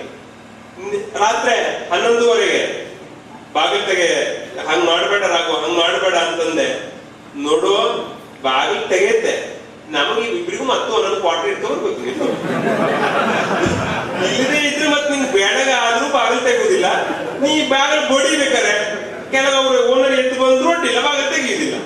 11:30 12:45 ಪ್ರಯತ್ನ ಮಾಡಿದೆ ಅವನಿಗೆ. ನೋಡು, ನೀ ಕುಡ್ದೆ ನಂಗೆ ಬೇಜಾರಿಲ್ಲ, ಕುಡಿ ಮಾರೆ, ನನಗ್ ಬಾಗಿಲು ತೆಗೆ, ಒಳಗೆ ಹೋಗಿ ಮಲ್ಕೊಳ್ತೇನೆ ನಾನು, ನಂಗೆ ನಾಳೆ ಕ್ಲಾಸಿಗೆ ಹೋಗಿ ಪಾಠ ಮಾಡ್ಬೇಕು. ಏನ್ ಹೇಳಿದ್ರು ಕನ್ವಿನ್ಸ್ ಆಗೋಂಗಿಲ್ಲ. ಆಯ್ತು, ಕಡೆಗೆ ಅವ್ರ ಮಾತಿಗೆ ಹೋಗ್ಬೇಕು ಅಂತ ನಾನು ರಮೇಶ್ ನಾಯ್ಕ ದುಡ್ಡು ಕೊಡು ಅಂತ ಕೇಳಿದ್ರು. ದುಡ್ಡೆಲ್ಲ ಪೋಸ್ಟ್ ಮಗನೆ ತಕೊಳ್ಳಿ, 500 ರೂಪಾಯಿ ನೋಡ್ಬಿಟ್ಟ. ಬಾಗಿಲು ಅಡಿಗಿಂದ 500 ರೂಪಾಯಿ ನೋಡ್ಬಿಟ್ಟ. ಹೋಗಿ 1 ಕ್ವಾರ್ಟರ್ ತಗೋಬ, ಬಾಗಿಲು ತೆಗೈತೆ ಅಂತ. ಆಯ್ತಾ, ನಾವು 12:30 ನಾನು ರಮೇಶ್ ನಾಯ್ಕ ಇಬ್ರು ಹೋಗಿ ಅವ್ರಿಗೆ 1 ಕ್ವಾರ್ಟರ್ ತಗೊಂಡು, ನಮ್ಮ ಪರಿಸ್ಥಿತಿ ಯಾರಿಗೂ ಬೇಡ, ನಾಯಿಗೂ ಬೇಡ, 1 ಕ್ವಾರ್ಟರ್ ತಗೊಂಡು ಬಂದು ಅವನಿಗೆ ತಂದಿದ್ದೇನೆ ಅಂದ್ರೆ ವಿಶ್ವಾಸ ಇಲ್ಲ, ಕಿಟಕಿಲಿ ತೋರಿಸ್ಕೊಳ್ತಾ ಅಂತೂ ಕಿಟಕಿಲಿ ಅವನಿಗೆ ತಂದಿದ್ದೇವೆ ಅಂತ ಹಿಂಗ್ ತೋರಿಸ್ಬಿಡ್ಲೆ ಬಾಗಿಲು ತೆಗೆದ. ನಾ ಚೇಂಜ್ ಅಂದೆ, ಪೋಸ್ಟಿ ಮಗನೇ ನೀನೇ ಇಟ್ಕ ಚೇಂಜ್, ಯಾರಿಗೆ ಬೇಕು ಚೇಂಜ್ ಕೇಳ್ದ. ಆಯ್ತು, ಮತ್ತು ಅವನನ್ನು ಕುಡ್ದ. ಮತ್ ಕುಡಿಬೇಕಾದ್ರೆ ಅವನಿಗೆ ಬಹಳ ದುಃಖ. ಅವನ ಅಮ್ಮ ಅಂತ ಕರೆಯುವುದು, ಅವ ಇಂಗ್ಲಿಷ್ ಬರ್ತದೆ ಕುಡಿದ್ ಕೂಡ ನಮ್ಗೆ. ಸಾರಿ ಮಮ್ಮಿ ಸಾರಿ, ಇನ್ನು ಮಾತ್ರ ಕುಡಿಯುವುದಿಲ್ಲ, ಇವತ್ತು ಲಾಸ್ಟ್ ದಿವಸ ಕುಡಿತೆ ಅಂತ ಕುಡ್ದ. ಮತ್ತೆ ನನಗೂ ಬಹಳ ಖುಷಿ ಆಯ್ತು, 400 ರೂಪಾಯಿ ಹೊಡೆದಿತ್ತಲ್ಲ, ನನಗೂ ಖುಷಿ ಆಯ್ತು. ಕಡೆಗೆ ಬೆಳಗಾವಿ ಎದ್ದು ಮಾಮೂಲಿ ಹಂಗೆ 9 ಗಂಟೆಗೆ ಎದ್ಕೊಂಡ, ನಾವೆಲ್ಲ ಕಾಲೇಜಿಗೆ ಹೊರಟ್ವಿ. ಹಂಗೆ ನಿನ್ನೆದೊಂದು 400 ರೂಪಾಯಿ ಕೊಡು ಮರಿ ಅಂತ ಕೊಡದೇ ಇದ್ರೆ ಜಗಳ ಆಗ್ತದೆ, ಹೊಡೆದಾಗ್ತದೆ. ಸುಮ್ಮನೆ ಮುಚ್ಕೊಂಡು ಕೊಟ್ಟೆ 400 ರೂಪಾಯಿ. ನಂಗೆ ಮತ್ತೆ ಕುಡ್ಕೊಂಡು ಬಂದು ಹೊಡೆದ್ರೆ ಬೈದ್ರೆ ಅಂತ ನಂಗೆ ಇದಕ್ಕೆ 400 ರೂಪಾಯಿ ಕೊಟ್ಟೆ. ಈಗ ಹೇಳಿ ಯಾರು ಬುದ್ಧಿವಂತರು? ಹೌದಲ್ಲ? ಹಾಗಾಗಿ ಕುಡಿತದಿಂದ ನಾನು ತಮಾಷೆಗೆ ಹೇಳಿದೆ, ನಿಮ್ಗೆಲ್ಲ ಬೋರ್ ಆಗಬಾರ್ದು ಅಂತ ತಮಾಷೆ ಜೊತೆಗೆ ಹೇಳಿದೆ. ನೀವೆಲ್ಲ ಆತ್ಮವಿಮರ್ಶೆ ಮಾಡ್ಕೊಳ್ಬೇಕು. ನೀವು ನಿಮ್ಮ ಹೆಂಡತಿಗೆ ಒಬ್ಬ ಒಳ್ಳೆ ಗಂಡ ಆಗ್ಬೇಕು ಅಂತಂದ್ರೆ, ನಿಮ್ಮ ಮಕ್ಕಳಿಗೆ ನೀವು ಒಬ್ಬ ಒಳ್ಳೆ ಅಪ್ಪ ಆಗ್ಬೇಕು ಅಂತಂದ್ರೆ, ಈಗ ನೀವೇನು ಬಂದಿದ್ದೀರಲ್ಲ ಇಂತಹ ಶಿಬಿರದಿಂದ ನೆವದಿಂದ ಅದು ಕೂಡ ನೀವು ಇನ್ನು ಮುಂದೆ ಯಾವುದೇ ಕಾರಣಕ್ಕೆ ಕುಡಿಬಾರ್ದು. ಮತ್ತೆ ನೀವು ಹೇಗೆ ಕುಡಿತೀರಿ ಅಂತ ನಾನು ಹೇಳ್ತೇನೆ. ನಿಮ್ಮಲ್ಲಿ ಅಷ್ಟು ಜನ ಕುಡ್ತಾ ಬಿಡ್ತೀರಿ ಅಂತ ನನ್ಗೆ ವಿಶ್ವಾಸ ಇದೆ. ಆದ್ರೂ 1-2 ಜನ ಇದನ್ನು ಬಿಡುವುದು ಹೇಗೆ ಕೇಳಿದ್ರೆ, ಅಜ್ಜಿ ಅಲ್ಲಿ ಮಾವನ ಮನೆಯಲ್ಲಿ ಅಪರೂಪಕ್ಕೆ ಭಾಗ ಮಾಡರೆ ಇವತ್ತು 1 ದಿವಸ ಹಾಕಿದ್ನೆ, ಹೌದಲ್ಲ? ಮತ್ತೆ ಹೆಂಡತಿಗೂ ಪಾಪ ಬೇಡ ಹೇಳಲಿಕ್ಕೆ ಆಗುದಿಲ್ಲ. ಯಾಕೆಂದ್ರೆ ನಾವು ಕುಡಿದು ಕೂಡ್ಲೆ ಯಾವಾಗ್ಲೂ ಮಾಂಸ ತಿನ್ಬೇಕು. ಯಾಕೆಂತ ಹೇಳಿದ್ರೆ, ಯಾರು ಕುಡಿದು ಕೂಡ್ಲೆ ಮಾಂಸ ತಿನ್ನುವುದಿಲ್ವೋ ಅವ್ರ ಮಾಂಸನೇ ಅದು ತಿಂತದೆ ಅಂತ. ನನಗೆ ಬಹಳ ದುಃಖ ಆಗ್ತದೆ. ನಾನು ಕರ್ಕಿನಲ್ಲಿ ರೂಮ್ ಮಾಡ್ಕೊಂಡಿದ್ದೇನೆ. ಕರ್ಕಿಯಲ್ಲಿ ಬಹುಶಃ ಯಾರು ಮುದುಕಾಗಿ ಸಾಯುವುದೇ ಇಲ್ಲ ಕೆಲಸ ಮಾಡೋರು. ಯಾಕೆ ಹೇಳಿ? ಮುದುಕಾಗ್ಲಿಕ್ಕೆ ಬದುಕೇ ಇರುವುದಿಲ್ಲ ಅಂತ. ಎಲ್ಲರೂ ಮುಖ ದುರ್ತಿರ್ತದೆ, ಕೆಂಪಾಗಿರ್ತದೆ, ಹಿಂಗ್ ಹಾಕೊಂಡಿರ್ತದೆ. ಎಲ್ಲರೂ ಅರಾಯುಷಲ್ಲಿ ಹೋಗೋರೆ, 40 ವಯಸ್ಸಿಗೆ ಹೋಗ್ತಾರೆ. ಆ 40 ವಯಸ್ಸಿಗೆ ಅವನು ನೆಗೆದು ಬಿದ್ದು ಹೋಗೋಲ್ಲ. ಅವನ ಮಕ್ಕಳಂತವ್ರು 17 ವಯಸ್ಸಿನ ಮತ್ತೆ ಹಿಂಗ್ ಮಾಡ್ಕೊಂಡು ಶುರು ಮಾಡ್ತಾರೆ ಕೂತ್ಕೊಳ್ಳಿ. ಹಾಗಾಗಿ ಕೆಲಸಕ್ಕೂ ಜನ ಬರಗಾಲ ಆಗುದಿಲ್ಲ, ಜನ ಒಬ್ಬರು ಮುದುಕಾಗಿ ಸಾಗುದಿಲ್ಲ. ಹಾಗಾಗಿ ನೀವು ಯೋಚನೆ ಮಾಡಿ, ದಯವಿಟ್ಟು ನಿಮಗೆ ಕೈ ಮುಗಿದು ಕೇಳ್ಕೊಡ್ತೇನೆ. ಇವತ್ತು ಈ ಕ್ಯಾಂಪ್ ನಲ್ಲಿ ನೀವು ಕುಡಿಯೋದಂತೂ ಬಿಟ್ಟೇ ಬಿಡ್ತೀರಿ, ಅದ್ರ ಬಗ್ಗೆ ನಂಗೆ 100% ವಿಶ್ವಾಸ ಇದೆ. ಅದು ಯಾವ ಕಾರಣದಿಂದ ಆಗಲಿ ಬೇಕಾದ್ರೆ ಪುಕ್ಕಟೆ ಕುಡಿಸ್ಲಿ, ಒಂದ್ ಬಾಟ್ಲೆ ಕುಡಿದ್ರೆ ನೀವು 500 ರೂಪಾಯಿ ಕೊಡ್ತೇನೆ ಅಂತ ಚಾಲೆಂಜ್ ಹಾಕೋರಿದ್ದಾರೆ. ಯಾಕೆಂದ್ರೆ ಅವ್ರು ಕುಡಿತಾರಲ್ಲ, ಅವ್ರಿಗೆ ಕಂಪನಿ ತಪ್ಪೋಗ್ತದೆ. ನಿಮಗೆ ಇಲ್ಲಿ ಬಂದಿದ್ದೀರಿ ಅಂತ ನಿಮ್ ಕಾಸ ದೋಸ್ತ್ ಎಷ್ಟು ಜನ ಬೇಜಾರು ಮಾಡ್ಕೊಳ್ತಾ ಇದ್ದಾರೆ. ನಾವು ಮಾರೇ ಅವ ಒಂದಿಲ್ಲ ನಮ್ ಕುಡಿಲಿಕ್ಕೆ ಬೇಜಾರು ಮಾರೇ, ಒಬ್ಬರೇ ಕುಡಿದ್ರೆ ಮಜಾ ಬರುವುದಿಲ್ವಾ ಅಂತ ಹೇಳ್ತೇವೆ, ಹೌದಲ್ಲ? ಹಾಗಾಗಿ ದಯವಿಟ್ಟು ಹೇಳ್ತೇನೆ, ನಿಮ್ಮ ಗೆಳೆಯರು ನಿಮ್ಮನ್ನ ಹಾಳು ಮಾಡಬೇಕು ಅಂತ ಕಾಯ್ತಾ ಇದ್ದಾರೆ. ನೀವು ಬುದ್ಧಿವಂತರಾದ್ರೆ 855ನೇ ಶಿಬಿರ ಎಲ್ಲಾಗ್ತದೆ ಕೇಳ್ಕೊಂಡು ನಿನಗೊಂದು 90 ಹಾಕ್ಸ್ತೆ ಬಾಳ ಅವನ ಹೆಂಗಾರು ಮಾಡಿ ಹಿಡ್ಕೊಂಡ್ ಕೊಡಿ, ನಿಮ್ಗೆ 500 ರೂಪಾಯಿ ಹಾಕೊಡ್ತೇನೆ. ಹೌದು, ಅದಕ್ಕೆ ಹೇಳುದು ನೀವು. ಹಾಗಾಗಿ ನಿಮ್ಗೆ ಕುಡಿಲಿಕ್ಕೆ ಮಾವನ ಮೇಲೆ ಭಾಗ ಮಾಡಾರೆ, ವಡಿ ಮೇಲೆ ಗೊಬ್ಬರ ಕೊಂಬಳ ಪುಕ್ಕಡೆ ತಂದು ಕೊಡ್ತಾ ಯಾವ ವಡಿನೂ ನಿಮ್ ಉದ್ಧಾರ ಮಾಡಬೇಕು ಇಲ್ಲ. ಯಾಕೆಂತ ಹೇಳಿದ್ರೆ ನೀವು ನಿಮ್ಮ ದುಡ್ಡು ದಿನನಿತ್ಯ ಖಾಲಿಯಾದ್ರೆ ಮಾತ್ರ ನೀವು ಮಾರಿನ ಸುರಕ್ಷಿತ ಕೆಲಸಕ್ಕೆ ಬರೋದು ಅಂತ ಅವನಿಗೆ ಗೊತ್ತಿದೆ. ಯಾಕೆಂತ ಹೇಳಿದ್ರೆ ನಿಮ್ಗೆ 350 ಕೊಟ್ರೆ ನಿಮ್ಗೆ 150 ಉಳಿದ್ರೆ ನೀವು ಮಾರಿದ ನಿಮ್ಗೆ ಹೇಳ್ಲಿಕ್ಕೆ ಸೋಮಾರಿತನ ಸಾಯಲ್ಲ. ಯಾರು ಹೋಗ್ತೇ ಇವತ್ತು ಕೆಲ್ಸಕ್ಕೆ, ವಡಿ ಕರೀಲಿಕ್ಕೆ ಬಂದ್ರು ನಿಮ್ಗೆ ಇಲ್ರ ಹೊಡೆದ್ರೆ ಇವತ್ತು ಮನ್ಸಿಲ್ಲ ನಂಗೆ ಕೆಲಸ ಮಾಡ್ಲಿಕ್ಕೆ, ಇವತ್ತೊಂದು ಆಡ್ಕಿ ಮಾಡ್ಬಿಡ್ತೀನ್ರ. ಆಡ್ಕಿ ಮಾಡ್ಲಿಕ್ಕೆ ಮನ್ಸಿಲ್ಲ, ಕಿಶನ್ 150 ಅದೇ ಮತ್ತೆ, ಹೌದಲ್ಲ? ಆ 150 ಖಾಲಿ ಆಗ್ಬೇಕು ಅಂದ್ರೆ ನಿಮ್ಗೆ ಕೆಲಸ ಕೊಡುವವ್ರು ಏನ್ ಮಾಡ್ತಾರೆ ಅಂದ್ರೆ ನಿಮ್ಗೆ ಕುಡಿಸ್ಲಿಕ್ಕೆ ಅಭ್ಯಾಸ ಮಾಡ್ತಾರೆ. ಬಹುಶಃ ನಮ್ಮ ಊರಿನಲ್ಲಿ ಬಹಳಷ್ಟು ಜನ ಕುಡುಕರಿದ್ದಾರೆ. ಇಂಥದ್ದೊಂದು ಶಿಬಿರವನ್ನು ನಮ್ಮ ಊರಿನಲ್ಲಿ ಮಾಡ್ಬೇಕು ಅಂತ ನಾನು ಅವರಲ್ಲಿ ಆಯೋಜಕರಲ್ಲಿ ಧರ್ಮಸ್ಥಳ ಸಂಘದವರಲ್ಲಿ ಕೇಳ್ಕೊಳ್ಳುವವನಿದ್ದೇನೆ. ಆದ್ರೆ ನಮ್ಮ ಊರಿನಲ್ಲಿ ಅಷ್ಟು ಉಟ್ಟಣೆ ಇಲ್ಲ ಕುಡುಕರದ್ದು. ಯಾಕೆಂತ ಹೇಳಿದ್ರೆ ನಮ್ಮ ಊರಿನಲ್ಲಿ ಯಾರಿಗೂ ಸರಾಯಿ ಮಾಡ್ಲಿಕ್ಕೆ ಕೊಡುವುದಿಲ್ಲ. ಅವ್ರು 4 ಕಿಲೋಮೀಟರ್ ನಡ್ಕೊಂಡು ಹೋಗಿ ಕುಡಿಬೇಕು ಅಂತ. ಆದ್ರೆ ಮಜಾ ಏನು ಅಂದ್ರೆ ನಮ್ಮ ಊರಲ್ಲಿ ಬೇಕಾದ್ರೆ ಬನ್ನಿ ಒಂದೂರಿಗೆ ಕರ್ಕೊಂಡು ಹೋಗ್ತೇನೆ ನಿಮ್ಗೆ. ನಮ್ಮ ಊರಿಲ್ಲಿದೆ 2 ಕಿಲೋಮೀಟರ್ ಅಪ್ಪ ಹತ್ಬೇಕು, 2 ಕಿಲೋಮೀಟರ್ ಇಳಿಬೇಕು. ಅಲ್ಲಿ ಸರಾಯಿ ಅಂಗಡಿ ಇದೆ, ಅಲ್ಲಿ ಕುಡಿತಾರೆ. ಮತ್ತೆ ವಾಪಸ್ ಹೋಗ್ಬೇಕಾದ್ರೆ 2 ಕಿಲೋಮೀಟರ್ ಹತ್ಬೇಕು, 2 ಕಿಲೋಮೀಟರ್ ಇಳಿಬೇಕು. ಅವು ವಾಪಸ್ ಮನೆ ಹೋಗ್ಬಿಟ್ಟು ಪೂರ ಇಳಿದೋಗ್ತದೆ. ಹಾಗಾಗಿ ದುಡ್ಡು ಕೊಟ್ರು ಅವಂಗ ಹತ್ತಾಗುದಿಲ್ಲ. ಅದಕ್ಕೊಂದು ಉಪಾಯ ಕಂಡಿಡ್ಕೊಂಡಿದ್ದಾರೆ ನಮ್ಮ ಊರಿನಲ್ಲಿ. ಏನು ಅಂದ್ರೆ ಒಂದು ಕುಡ್ಕೊಂಡು ಒಂದು ಹಿಡ್ಕೊಂಡು ಬರೋದು. ಒಂದು ಕುಡಿದದ್ದು ಮನೆಗೆ ಬರುವಲ್ಲಿ ಇಳಿದು ಹೋಗ್ತದೆ. ಆಗ ಬಜ್ಜಿಗೆ ಹೋಗಿ ಮೀಬೇಕಾರೆ ಕಟಕ್ ಮುರಿದಿ ಒಂದು ಸಲ ಬಾಯಿ ಹಾಕೊಂಡು ಬಂದು ಮತ್ತೆ ಹೆಂಡತಿ ಹೊಡಲಿಕ್ಕೆ ಶುರು. ನೋಡಿ ಎಂತ ಉಪಾಯ ಅಂತ. ಒಂದು ಹೋದ್ರು ಹೋಗ್ಲಿ, 50 ರೂಪಾಯಿ ಹೋದ್ರು ಹೋಗ್ಲಿ, ಒಂದು ಕುಡ್ಕೊಂಡು ಒಂದು ಹಿಡ್ಕೊಂಡು ಬಂದ್ಬಿಟ್ರೆ ನಾ ಮನೇಲಿ ಹೆಂಡತಿಗೆ ಬೈಯೋದಕ್ಕೆ ಜಗಳ ಮಾಡ್ಲಿಕ್ಕೆ ಯಥಾ ಪ್ರಕಾರ ಅದಾಗ್ತದೆ. ಅಲ್ಲ, ನಾ ಹೇಳಿದ್ನಲ್ಲ, ನೀವು ಹಿಡ್ಕೊಂಡು ಬಂದಿದ್ದೀರೋ ಸ್ವಂತ ಬುದ್ಧಿನ ಬಂದಿದ್ದೀರೋ ನಂಗೆ ಗೊತ್ತಿಲ್ಲ. ಒಟ್ಟು ನಿಮ್ಗೆ ಹಿಡ್ಕೊಂಡು ಬಂದು ಹಾಕಿದ್ರು ಮನೆ ಹೋಗ್ಬೇಕಾದ್ರೆ ಹಿಡ್ಕೊಂಡು ಹೋಗ್ಬೇಡಿ, ಇಷ್ಟನ್ನೇ ಕೇಳ್ಕೊಡೋದು. ನಮ್ಮೂರಲ್ಲಿ ಒಬ್ಬ ಅಮ್ಮಜ್ಜಿ ಅಂತಿದ್ದಾನೆ. ಅವನು 2-3 ಕ್ವಾರ್ಟರ್ ಕುಡ್ಕೊಂಡು ಬಂದ್ಕೊಂಡು ಒಲೆ ಎದುರಿಗೆ ಬಿದ್ಕೊಂಡಂತೆ, ಒಲೆ ಎದುರಿಗೆ ಸತ್ತೋದರಂಗ್ ಬಿದ್ಕೊಂಡಂತೆ. ಕೇಳಿಲ್ಲ, ನಿನ್ ಕಥೆನೇ ಹೇಳುದು. ಅಮ್ಮಜ್ಜಿ ಅಂತ ಕುಡ್ಕೊಂಡು ಬಂದ್ಕೊಂಡು ಒಲೆ ಮುಂದೆ ಬಿದ್ಕೊಂಡಂತೆ. ಏನ್ ಮಾಡ್ರು ಹೇಳುದಿಲ್ಲ. ನೆಂಟರು ಬಂದ್ಬಿಟ್ರೆ ಓಲಿ ಇಳಿತೇವ್ರ ನೆಂಟರು, ಇವ್ ಹೇಳುದಿಲ್ಲ. ಮರ್ಯಾದೆ ಪ್ರಶ್ನೆ, ಹೌದಾ? ಮಕ್ಳು ಏನ್ ಮಾಡ್ಬೇಕು? ಇವ್ನು ಏನ್ ಮಾಡ್ರು? ಅಪ್ಪ ಹೇಳು, ಒಲಗಿಸಿದ್ರು, ಇವನು ಹೊಡಚಿದ್ರು, ಹೇಳುದಿಲ್ಲ. ಕಡೆಗೆ ಆ ಹಿರಿ ಮಗ ಒಂದು ಉಪಾಯ ಮಾಡದಂತೆ. ಅಪ್ಪಂಗ್ ಹಿಂಗೆಲ್ಲ ಹೇಳಿದ್ರೆ ಗೊತ್ತಾಗುದಿಲ್ಲ ಅಂತೇಳಿ ಒಲೆಗೆ ಹೋಗಿ ಒಂದು ಬೆಂಕಿ ಕಂಡ ಕಟ್ಬಂದು ಬೆಂಕಿ ಮೇಲೆ ಇಟ್ಟಂತೆ. ಅವ್ ಎದ್ದು ಓಡ್ಕೊ 3 ದಿನ ಮತ್ತೆ ಮನೆಗೆ ಬರ್ಲಿಲ್ಲ ಅಂತ.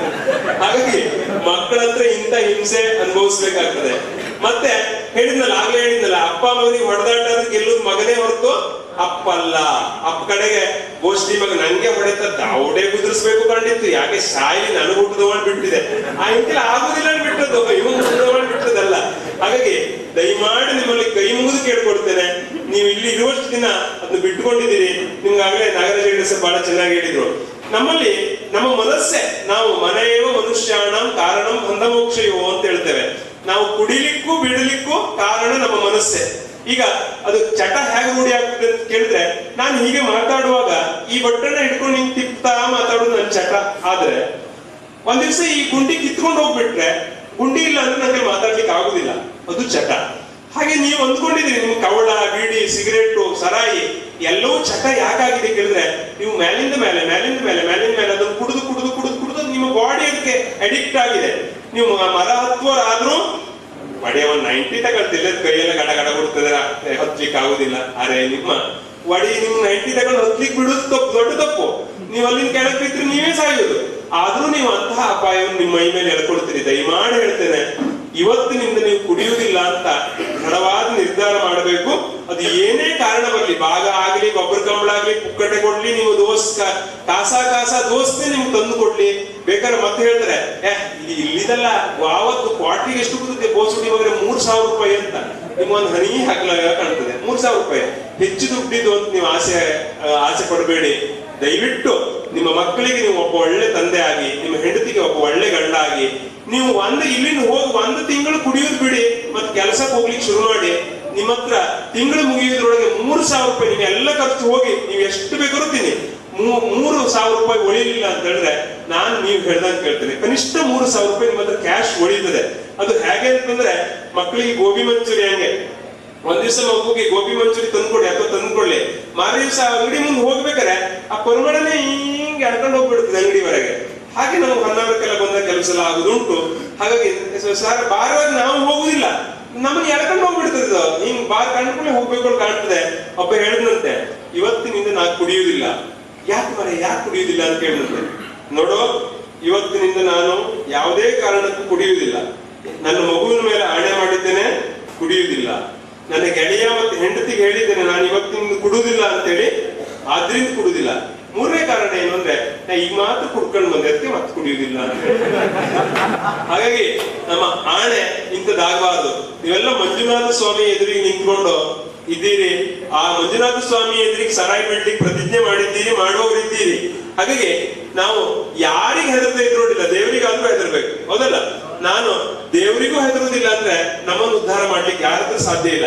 ಮಗ ಹೋಗ್ಬೇಡ, ಜಗಳ ಜಾರ್ ಬೀಳ್ತೀಯ ಅಂತ ಮಗುವಿಗೆ ಹೇಳುದು ಅಪ್ಪನ ಕರ್ತವ್ಯ. ಬಿದ್ರು ಬೀಳ್ಲಿ ನೋಡುವ ಅಂತ ಹೇಳಿದ್ರೆ ಅವನ ಹಣೆ ಬರ, ನಾವೇನ್ ಮಾಡ್ಲಿಕ್ಕೂ ಆಗುದಿಲ್ಲ. ಹಾಗಾಗಿ ಮಂಜುನಾಥ ಸ್ವಾಮಿ ಎದುರಿಗೆ ನೀವೆಲ್ಲ ಪ್ರತಿಜ್ಞೆ ಮಾಡಿದ್ದೀರಿ ಕುಡಿಯುವುದಿಲ್ಲ ಅಂತ. ದಯವಿಟ್ಟು ಸರಾಯಿ ಕುಡಿಯುವುದನ್ನು ಬಿಡಿ. ಮತ್ತೆ ನಿಮ್ಗೆ ಒಳ್ಳೆ ಜೀವನ ಇದೆ. ನನಗೆ ಬಹಳ ದುಃಖ ಆಗ್ತದೆ, ಅದ್ರ ಜೊತೆಗೆ ಸಂತೋಷ ಕೂಡ ಆಗ್ತದೆ. ನೀವು ಆ ಬದಿಗೆ ಹತ್ರ ಆದವ್ರು ಕೆಲವು ಜನ ಇದ್ದೀರಿ, ಬೇಜಾರು ಮಾಡ್ಕೊಳ್ಬೇಡಿ. ಒಂದು 50 ಆದವರು ಅವರಂತೂ ಇನ್ನೊಂದು 20-30 ಬದುಕುವರು. ಆದ್ರೆ ದುಃಖ ಆಗುದು ಎಲ್ಲಿ ಕೇಳಿದ್ರೆ, 18-20 ವಯಸ್ಸಿನ ಮಕ್ಕಳು ಕುಡಿತಾರೆ.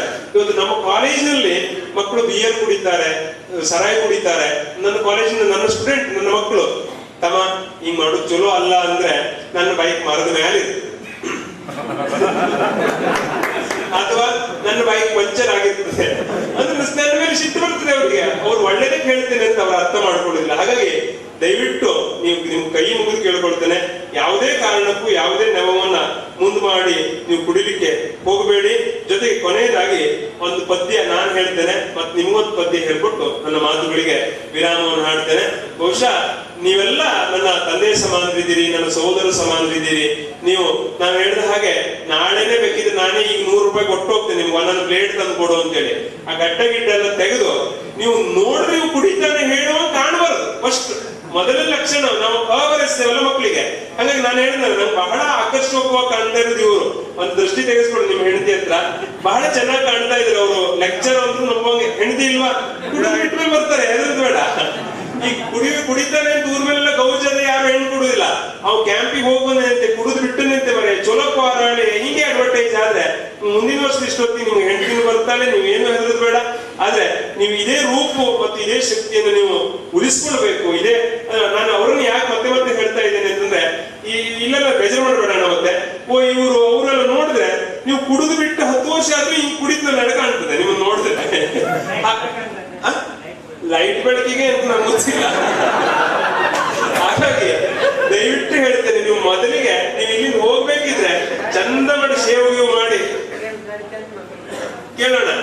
ನಿಂಗೆ ಹೇಳ್ತಿರೋದು ಭಾಸ್ಕರ್ ಸರ್ ಹೇಳಿದ್ದಾರೆ, ಹೇಳೋದು ಕರೆಕ್ಟ್ ಉಂಟು. ಇವ್ರು ಬಗೆಯಲ್ಲಿ ದೀಡಿದ್ದದ್ದು ಹೌದು ಇವರು.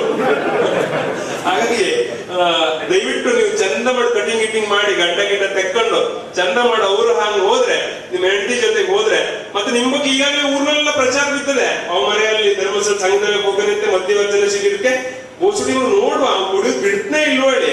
ಅಂದ್ರೆ ನಿಮ್ಮನ್ನು ಕಾಯ್ತಾ ಇದ್ರೆ ಆ ಸಂಘದಿಂದ ಒಳ್ಳೇದಿದೆಯೋ ಕೆಟ್ಟದಿದೆಯೋ ಅನ್ನೋ ನಿರ್ಧಾರ ಆಗುದು ನಿಮ್ಮ ಮೇಲೆ. ಹಾಗೆ ನಿಮ್ಮ ಮೇಲೆ ಒಂದು ಜವಾಬ್ದಾರಿ ಇದೆ. ನೀವು ನಾಳೆ ಮತ್ತೆ ಕುಡಿದ್ರಿ ಅಂದ್ರೆ ಹ್ಯಾಕ್ ಸುದ್ದಿ ಬಿಡ್ತಂದ್ರೆ ಆ ಮಧ್ಯವರ್ಜನ ಶಿಬಿರ ಎಲ್ಲ ಪ್ರಯೋಜನ ಇಲ್ವಾ ಮರೆಯ.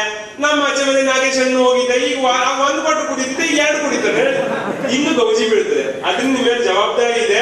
ಧರ್ಮಸ್ಥಳ ಸಂಘದ ಮಂಜುನಾಥ ಸ್ವಾಮಿ ಆಶೀರ್ವಾದ ನಿಮ್ಮ ಮೇಲಿದೆ. ದಯವಿಟ್ಟು ನೀವು ಯಾವುದೇ ಕಾರಣಕ್ಕೂ ಕುಡಿಬೇಡಿ. ನಿಮ್ಮ ಹಾಗೆ ಕುಡಿಬೇಡಿ ಅಂತ ಹೇಳಿದಾಗ ಒಬ್ಬ ಕುಡುಕ ಏನ್ ಹೇಳ್ತಾನೆ ಅನ್ನೋದನ್ನು ನಾನು ಹಾಡಿನಲ್ಲಿ ಹೇಳ್ತೇನೆ. ಮತ್ತೆ ನಿಮ್ಗೊಂದು ಹಾಡು ಹೇಳಿ ನನ್ನ ಮಾತುಗಳಿಗೆ ಪೂರ್ಣ ವಿರಾಮವನ್ನು ಹಾಡ್ತೇನೆ. ಇದು ಕನ್ನಡ ಪದ ಗೋಲ್ಡ್ ಅಂದ್ರೆ ರತ್ನ ಪ್ರಾಣ, ಎಂಡ ಎಂಟಿ ಕನ್ನಡ ಪದ ಗೋಲ್ಡ್ ಅಂದ್ರೆ ರತ್ನ ಪ್ರಾಣ. ಗುಂಡೆ ನೆತ್ತಿ ಕುಡ್ದ್ಬಿಟ್ಟ ಅಂದ್ರೆ ತಕ್ಕೋ ಪದಗಳ ಬಾಣ. ಗುಂಡೆ ನೆತ್ತಿ ಕುಡ್ದ್ಬಿಟ್ಟ ಅಂದ್ರೆ ತಕ್ಕೋ ಪದಗಳ ಬಾಣ. ಅರ್ಥ ಆಯ್ತಲ್ಲ? ಹೆಂಡ ಮತ್ತು ಹೆಂಡತಿ ಪತ್ನಿಗೆ ಬಹಳ ಇಷ್ಟ. ಒಂದ್ಸಲ ಗುಂಡೆ ಎತ್ತಿ ಕುಡ್ದ ಅಂದ್ರೆ ನಮ್ಮ ಮನೆ ಬಾಯಿ ಬರುವುದಿಲ್ಲ, ಆ ಮಗನೇ ಈ ಮಗನೇ, ಹೌದಲ್ಲ? ತಕ್ಕೋ ಪದಗಳ ಬಾಣ. ನಾವು ಕುಡಿದು ಒಳ್ಳೆಯವರೆಗೆ ನಾವು ನಾಗೇಶನ್ನ ಮಹೇಶನ್ನ, ಕುಡಿದ ಮೇಲೆ ನಮ್ಮಂತ ಹಾಳು ರಾಕ್ಷಸನ್ನ ಯಾರು ಇಲ್ಲ. ಹಾಗಾಗಿ ತಕ್ಕೋ ಪದಗಳ ಬಾಣ. ಭಗವಂತೇಂದ್ರ ಭೂಮಿಗಿಳಿದು ನಮ್ತಾಗ್ ಬಂದ ತನ್ನು. ದೇವರೇ ಪ್ರತ್ಯಕ್ಷ ಆಗಿ ಭೂಮಿಗೆ ಬಂದ್ರೆ ಭಗವಂತೇನ ಭೂಮಿಗಿಳಿದು ನಮ್ತಾಗ್ ಬಂದ ತನ್ನು. ಪರ್ಗಿ ರಿಕ್ಸೆ ಮಾಡ್ತಾನ ನಮ್ನ ಭಕ್ತನ್ ಮ್ಯಾಲ ಅವನ್ ಕಣ್ಣು. ಪರ್ಗಿ ರಿಕ್ಸೆ ಮಾಡ್ತಾನವನು ಭಕ್ತನ್ ಮ್ಯಾಲ ಅವನ್ ಕಣ್ಣು. ಈ ಅಂಡ ಎಂತಿ ಕನ್ನಡ ಪದ್ಗೋಳ್ ರತ್ನ ಪ್ರಾಣ. ಗುಂಡೆ ನೆತ್ತಿ ಕುಡ್ಬಿಟ್ಟ ಅಂದ್ರೆ ತಕ್ಕೋ ಪದಗಳ ಬಾಣ. ತಕ್ಕೋ ಪದಗಳ ಬಾಣ. ಎಂಡ ಕುಡಿಯುವುದು ಬುಟ್ಬುಡ್ ರತ್ನ ಅಂತವನ ಅಂದ್ರೆ ಎಂಡ ಕುಡಿಯುವುದು ಬುಟ್ಬುಡ್ ರತ್ನ ಅಂತ ಅವನ್ ಏನ ಅಂದ್ರೆ ಮೂರ್ ಚೂರಾಗ ಮುರ್ಸ್ಕೊಂತೀನಿ ದೇವರ ಮಾತಾಗ ಬಂದ್ರೆ. ಮೂರ್ ಚೂರಾಗ ಮುರ್ಸ್ಕೊಂತೀನಿ ದೇವರ ಮಾತಾಡ್ ಬಂದ್ರೆ. ದೇವರೇನಾದ್ರು ಎಂಡ ಬಿಡು ಅಂತ ಹೇಳಿದ್ರೆ ಅವ್ನು ಮೂಗ್ ಹೊಡೆದು 3 ಚೂರು ಮಾಡಾಕ್ತಾನೆ ಅಂತ. ಮೂರ್ ಚೂರಾಗ ಮುರ್ಸ್ಕೊಂತೀನಿ ದೇವರ ಮಾತಾಡ್ ಬಂದ್ರೆ. ದೇವರ ಮಾತಾಡ್ ಬಂದ್ರೆ ಎಂಡ ಬುಟ್ಟೆ ಎಂಟಿನ್ ಬುಟ್ಬುಡ್ ಅಂತವ್ ನಾನಂದ್ರೆ. ಎಂಡ ಬುಟ್ಟೆ ಎಂಟಿನ್ ಬುಟ್ಬುಡ್ ಅಂತವನ್ನೇ ನಾನಂದ್ರೆ. ಹೆಂಡ ಬಿಟ್ಟಿಯಲ್ಲ ಹೆಂಡತಿನೂ ಬಿಟ್ಬಿಡು ಅಂತಂದ್ರೆ. ಕಳೆದೋಯ್ತಂತ ಕುಣಿದಾಡ್ತೀನಿ ದೊಡ್ಡೊಂದ್ ಕಾಟದ ತೊಂದ್ರೆ. ಕಳೆದೋಯ್ತಂತ ಕುಣಿದಾಡ್ತೀನಿ ದೊಡ್ಡದೊಂದ್ ಕಾಟದ ತೊಂದ್ರೆ. ದೊಡ್ಡದೊಂದ್ ಕಾಟದ ತೊಂದ್ರೆ. ಕನ್ನಡ ಪದಗಳು ಆಡೋದೆಲ್ಲ ನಿಲ್ಲಿಸ್ಬಿಡ್ಬೇಕು ರತ್ನ. ಕನ್ನಡ ಪದಗಳು ಆಡೋದೆಲ್ಲ ನಿಲ್ಲಿಸ್ಬಿಡ್ಬೇಕು ರತ್ನ. ಅಂತವನಂದ್ರೆ ದೇವರಾದ್ರೇನು ಮಾಡ್ತೀನಿ ನಮ್ಗೆ ಖತ್ನ. ಅಂತಂದವನು ದೇವರಾದ್ರೇನು ಮಾಡ್ತೀನಿ ನಮ್ಗೆ ಖತ್ನ. ಆಜ್ಞೆ ಮಾಡೋ ಐಗೋಳೆಲ್ಲ ದೇವ್ರೇ ಆಗ್ಲಿ ಎಲ್ಲ. ಕುಡಿಬೇಡ ಅಂತ ಹೇಳ್ತಾರಲ್ಲ, ನಿಮ್ಗೆ ಆಜ್ಞೆ ಮಾಡೋರು. ಆಜ್ಞೆ ಮಾಡೋ ಐಗಳೆಲ್ಲ ದೇವ್ರೇ ಆಗ್ಲಿ ಎಲ್ಲ. ಎಂಡ ಬಿಡು ಅನ್ನೋನ್ ಬಂದ್ರೆ ಮಾನ ಉಳ್ಸಾಕಿಲ್ಲ. ಎಂಡ ಬಿಡು ಅನ್ನೋನ್ ಬಂದ್ರೆ ಮಾನ ಉಳ್ಸಾಕಿಲ್ಲ. ಎಂಡ ಎಂಟಿ ಕನ್ನಡ ಪದಗಳಂದ್ರೆ ರತ್ನ ಪ್ರಾಣ. ಗುಂಡೆ ನೆತ್ತಿ ಕುಡ್ಬಿಟ್ಟ ಅಂದ್ರೆ ತಕ್ಕೋ ಪದಗಳ ಬಾಣ. ತಕ್ಕೋ ಪದಗಳ ಬಾಣ. ನರಕಕ್ಕಿಳಿಸಿ ನಾಲ್ಗೆ ಸೀಳಿಸಿ ಬಾಯಿ ಹೊಲ್ಸಾಕಿದ್ರೂನೆ. ಒಬ್ಬ ಕುಡುಕ ಹೇಗೆ ಹೇಳ್ತಾನೆ ಅಂತ. ನರಕಕ್ಕಿಳಿಸಿ ನಾಲ್ಗೆ ಸೀಳಿಸಿ ಬಾಯಿ ಹೊಲ್ಸಾಕಿದ್ರೂನೆ. ಮೂಗ್ನಲ್ಲಿ ಎಂಡ ಕುಡಿತೀನಿ ನನ್ ಮನ್ಸನ್ ನೀ ಕಾಣೆ. ಮೂಗ್ನಲ್ಲಿ ಎಂಡ ಕುಡಿದ್ಬಿಡ್ತೀನಿ ನನ್ ಮನ್ಸನ್ ನೀ ಕಾಣೆ. ಎಂಡ ಹೋಗ್ಲಿ ಎಂಟಿ ಹೋಗ್ಲಿ ಎಲ್ಲಾ ಕೊಚ್ಕೊಂಡು ಹೋಗ್ಲಿ. ಎಂಡ ಹೋಗ್ಲಿ ಎಂಟಿ ಹೋಗ್ಲಿ ಎಲ್ಲಾ ಕೊಚ್ಕೊಂಡು ಹೋಗ್ಲಿ. ಪ್ರಪಂಚ ಇರೋ ತನಕ ಮುಂದೆ ಎಂಡ ಕುಡಿಯೋರ್ ಬಿಟ್ಟಾಕ್ಲಿ. ಪ್ರಪಂಚ ಇರೋ ತನಕ ಮುಂದೆ ಎಂಡ ಕುಡಿಯೋರ್ ಬಿಟ್ಟಾಕ್ಲಿ. ಎಂಡ ಕುಡಿಯೋರ್ ಬಿಟ್ಟಾಕ್ಲಿ. ಎಂಡ ಎಂಟಿ ಕನ್ನಡ ಪದಗಳಂದ್ರೆ ರತ್ನ ಪ್ರಾಣ. ಗುಂಡೆ ನೆತ್ತಿ ಕುಡ್ಬಿಟ್ಟ ಅಂದ್ರೆ ತಕ್ಕೋ ಪದಗಳ ಬಾಣ. ಅಂದ್ರೆ ಅವನಿಗೆ ಎಷ್ಟು ಕೋಪ ಅಂದ್ರೆ ಸರಾಯಿ ಬಿಡೋದು. ನಿಮ್ಗೆಲ್ಲ ಇಲ್ಲಿ ಹಿಡ್ಕೊಂಡ್ ಬಂದವಾಗ ಎಷ್ಟು ಸಿಟ್ಟು ಬಂದಿತ್ತು ನೋಡಿ. ಹಿಡ್ಕೊಂಡ್ ಬಂದವ್ ಬಸುಡಿ ಮಾಡ್ಬೇಕು ಮನೆ ಹೋಗಿ ಅಂತ ನೀವೆಲ್ಲ ನಿಮ್ ಮನ್ಸಲ್ಲಿ ಅಂದ್ಕೊಂಡಿದ್ದೀರಲ್ಲ. ಹಾಗೆ ಹೆಂಡ ಬಿಡು ಅಂತ ಹೇಳಿದ್ರೆ ದೇವ್ರೇ ಆದ್ರೂ ಅವ್ನು ಮೂರ್ ಚೂರ್ ಮಾಡಾಕ್ತೇನೆ. ಮತ್ತೆ ನಾಲ್ಗೆ ಸಿಗದು ಬಾಯಿ ಹೊಲದಾಕ್ರು ಮೂಗನಲ್ಲಿ ಕುಡಿದು ಬಿಡ್ತೇನೆ ನೋಡಿ. ಅವನಿಗೆ ಎಷ್ಟು ಪ್ರೀತಿ. ಹಾಗೆ ಆ ಹೆಂಡದ ಮೇಲಿರೋ ಪ್ರೀತಿ ನಮ್ಮ ಹೆಂಡತಿ ಬಗ್ಗೆ ಬಂದ್ಬಿಟ್ರೆ ಸಾಕು, ನಾವು ನಮ್ಮ ಜೀವನ ಉದ್ಧಾರ ಆಗಿಬಿಡ್ತದೆ. ಇದು ಒಂದು ಬಂದ್ ಮಾಡಿ ಅಂತ ಒಂದು ದೊಡ್ಡ ಆಂದೋಲನ ಆಗ್ಬೇಕು. ಅಂಗಡಿ ಬಂದ್ ಮಾಡಿದ್ರೆ ನಮ್ಮ ಅನಿವಾರ್ಯವಾಗ ಸುತ್ತ ಮತ್ತೆ ಆರಿಸ್ಬೋದು ಬೇಡ ನೀವು, ಹೌದಲ್ಲ? ಹಾಗಾಗಿ ದಯಮಾಡಿ ನಾನು ಒಂದು ಪದ್ಯ ಹೇಳ್ಕೊಡ್ತೇನೆ, ಅದರೊಂದಿಗೆ ಮುಗಿಸ್ತೇನೆ.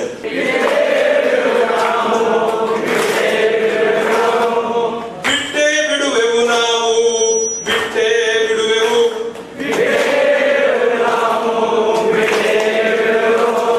ಕುಡಿದವೆಂಬೋ ಕೆಟ್ಟ ಚಟವ ಬಿಟ್ಟೇ ಬಿಡುವೆವು, ಬಿಟ್ಟೇ ಬಿಡುವೆವು ನಾವು, ಬಿಟ್ಟೇ ಬಿಡುವೆವು. ನಂಗೆ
ಬಳಿಗೆ ಬರಲು ಬೋಳಿ ಮಗನೇ ಎಂದು ಒದೆವುದ ಬಿಟ್ಟೇ ಬಿಡುವೆವು ನಾವು ಬಿಟ್ಟೇ ಬಿಡುವೆವು ಮಂಜುನಾಥನ ಆಣೆ ಮಾಡುವೆ ಮಂಜುನಾಥನ ಆಣೆ ಮಾಡುವೆ ಸಿಕ್ಕಿದ್ರಿ ಎಲ್ಲರೂ ಮಂಜುನಾಥನ ಇನ್ನು ಮುಂದೆ ಕುಡಿಯಲಾರೆ ಇನ್ನು ಮುಂದೆ ಕುಡಿಯಲಾರೆ ಕುಡಿತ ಬಿಡುವೆ ದುಡಿತ ಹಿಡಿವೆ ಕುಡಿತ ಬಿಡುವೆ ದುಡಿತ ಹಿಡಿವೆ ಬಿಟ್ಟೇ ಬಿಡುವೆವು ನಾವು ಬಿಟ್ಟೇ ಬಿಡುವೆವು ಕುಡಿತವೆಂಬೋ ಕೆಟ್ಟ ಚಟವ ಕುಡಿತವೆಂಬೋ ಕೆಟ್ಟ ಮಾಡುವೆ ಮಂಜುನಾಥನ ಆಣೆ ಮಾಡುವೆ ಇನ್ನು ಮುಂದೆ ಕುಡಿಯಲಾರೆ ಕುಡಿತ ಬಿಡಿವೆ ದುಡಿತ ಹಿಡಿವೆ ಕುಡಿತ ಬಿಡುವೆ ದುಡಿತ ಹಿಡಿವೆ ಬಿಟ್ಟೇ ಬಿಡುವೆವು ನಾವು ಮಾಡೋದಕ್ಕಿಂತ ಮೊದಲು ನೀವಿಷ್ಟೇ ಜನ ಇದ್ರಿ. ಈಗ ನಿಮ್ಮ ಮನೆಯವರು ನಿಮ್ಮ ಮಕ್ಕಳು ಎಲ್ಲ ಬಂದು ಆಸೀನರಾಗಿದ್ದಾರೆ. ಅವರ ಎಲ್ಲರ ಎದುರಿಗೆ ಹಾಡ್ತಾ ಹಾಡ್ತಾ ಹಾಡ್ತಾ ನೀವು ಮಂಜುನಾಥನ ಆಣೆ ಮಾಡುವೆ ಎಂದು ಕುಡಿಯುವುದಿಲ್ಲ ಅಂತ ಹೇಳಿದ್ದೀರಿ. ಇದ್ರ ಮೇಲೆ ಕುಡಿದ್ರೆ ನಿಮ್ಮಿಷ್ಟ. ಕೊನೆ ಆಯ್ತು, ಅಷ್ಟಾದ್ರೂ ಸಾಕು. ನೀವೆಲ್ಲ ಕುಡಿತ ಬಿಟ್ಟಾಗ ನಿಮ್ಮ ಹೆಂಡತಿ ನಿಮ್ಮ ಮಕ್ಕಳಲ್ಲಿ ಆ ಕಣ್ಣಿನಲ್ಲಿ ಸಂತೋಷವನ್ನು ನಾನು ನೋಡ್ಲಿಕ್ಕೆ ಇಷ್ಟಪಡ್ತೇನೆ. ಆ ಒಂದು ತಾಯಿ, ಓ ಆ ಮಾಸ್ತರಿಂದ ನನ್ನ ಮಗ ಕುಡಿಯುದು ಬಿಟ್ಟ, ಆ ಧರ್ಮಸ್ಥಳ ಸಂಘದ ಮಧ್ಯವರ್ಜನ ಶಿಬಿರದಿಂದ ನನ್ನ ಗಂಡ ಕುಡಿಯುದು ಬಿಟ್ಟ ಅಂತವರು ಆನಂದದಿಂದ ನಿಮ್ಮೊಡನೆ ಇದ್ರೆ, ಆ ತಾಯಿಯರ ಆ ತಂಗಿಯರ ಆಶೀರ್ವಾದ ನನ್ನ ಮೇಲಿದ್ರೆ ನನ್ನನ್ನು ಕೂಡ ದೇವರು ಕಾಯಲಿ. ನಿಮ್ಗೆಲ್ಲರಿಗೂ ಕೂಡ ಭಗವಂತ ಖಂಡಿತವಾಗಿ ಒಳ್ಳೇದು ಮಾಡ್ತಾನೆ. ನೀವು ಇನ್ನು ಏನೇ ಹೋಗುದು, ಯೋಗ ಮಾಡುದು ಇತ್ಯಾದಿ ಇತ್ಯಾದಿನೆಲ್ಲ ರೂಢಿ ಮಾಡ್ಕೊಳ್ಳಿ. ಸಂಜೆ 5 ಗಂಟೆ ಆಗೋದ್ರೊಳಗೆ ಸ್ವಲ್ಪ ಮನೆಗೆ ಬರುವುದು ಅಭ್ಯಾಸ ಮಾಡ್ಕೊಳ್ಳಿ.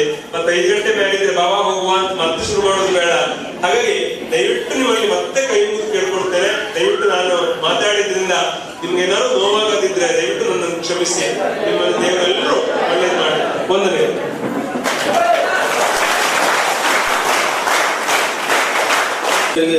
ಕುಡಿತ ಬಿಡುವುದೇ ಭಾಸ್ಕರ್ ಸರ್ ಅವರು ನಿಜವಾಗಿಯೂ ಒಂದು ಹಾಡಿನ ಮುಖಾಂತರ ಸಾರಾಂಶದಲ್ಲಿ ಹೇಳ್ತಾರೆ. ಹೌದಲ್ಲ? ಬೋಸ್ರಿ ಮಗ ಯಾರು ಇಷ್ಟು ತನಕ ಮಾಡಿದ್ದು ನಿತ್ಯ ಬಂಧುಗಳೇ, ಇಬ್ರು ಹೇಳಿದಂತ ಮಾತು ಇಷ್ಟೇ. ಅದಕ್ಕೆ ಹೇಳುದು ಗುರು ಅಂತ ಹೇಳಿದ್ರೆ ಅದೇ. ಗು ಅಂತ ಹೇಳಿದ್ರೆ ಕತ್ತಲು, ರು ಅಂತ ಹೇಳಿದ್ರೆ ಬೆಳಕು. ಅಲ್ಲಿ ಯಾವ್ದು ತೂತಾಗುತ್ತೆ? ಎಲೆ ತೂತಾಗುತ್ತೆ. ಸರಿ, ಅಲ್ಲಿ ಹಾಳಾಗುದು ನಾವೇ, ಅಥವಾ ನಮ್ಮ ಸ್ವಂತ ಇಚ್ಛೆಯಿಂದ ಹೋಗಿ ಕುಡ್ಲಿಕ್ಕೆ ಹೋದ್ರು ಸಹ ಅಲ್ಲಿ ಸಹ ಹಾಳಾಗುದು ನಾವೇ. ನಮ್ಮ ಮನೆ, ನಮ್ಮ ಮಠ, ನನ್ನ ಹೆಂಡತಿ, ನನ್ನ ಮಕ್ಕಳು ಹಾಳಾಗುವುದು ಎನ್ನುವಂತಹ ವಿಚಾರವನ್ನು ಇಲ್ಲಿ ತಿಳ್ಕೊಂಡು, ಪ್ರೀತಿಯ ಬಂಧುಗಳೇ, ಉಪ್ಪಿನಕಾಯಿ ಜಾಸ್ತಿ ಅಂದ್ರೆ ಹೀಟ್ ಆಗುತ್ತೆ. ಹಾಗೇನೆ ಇವತ್ತು ನಾವೆಲ್ಲರೂ ಚಪ್ಪಾಳೆ ಮುಖಾಂತರ ಅರ್ಪಿಸೋಣ.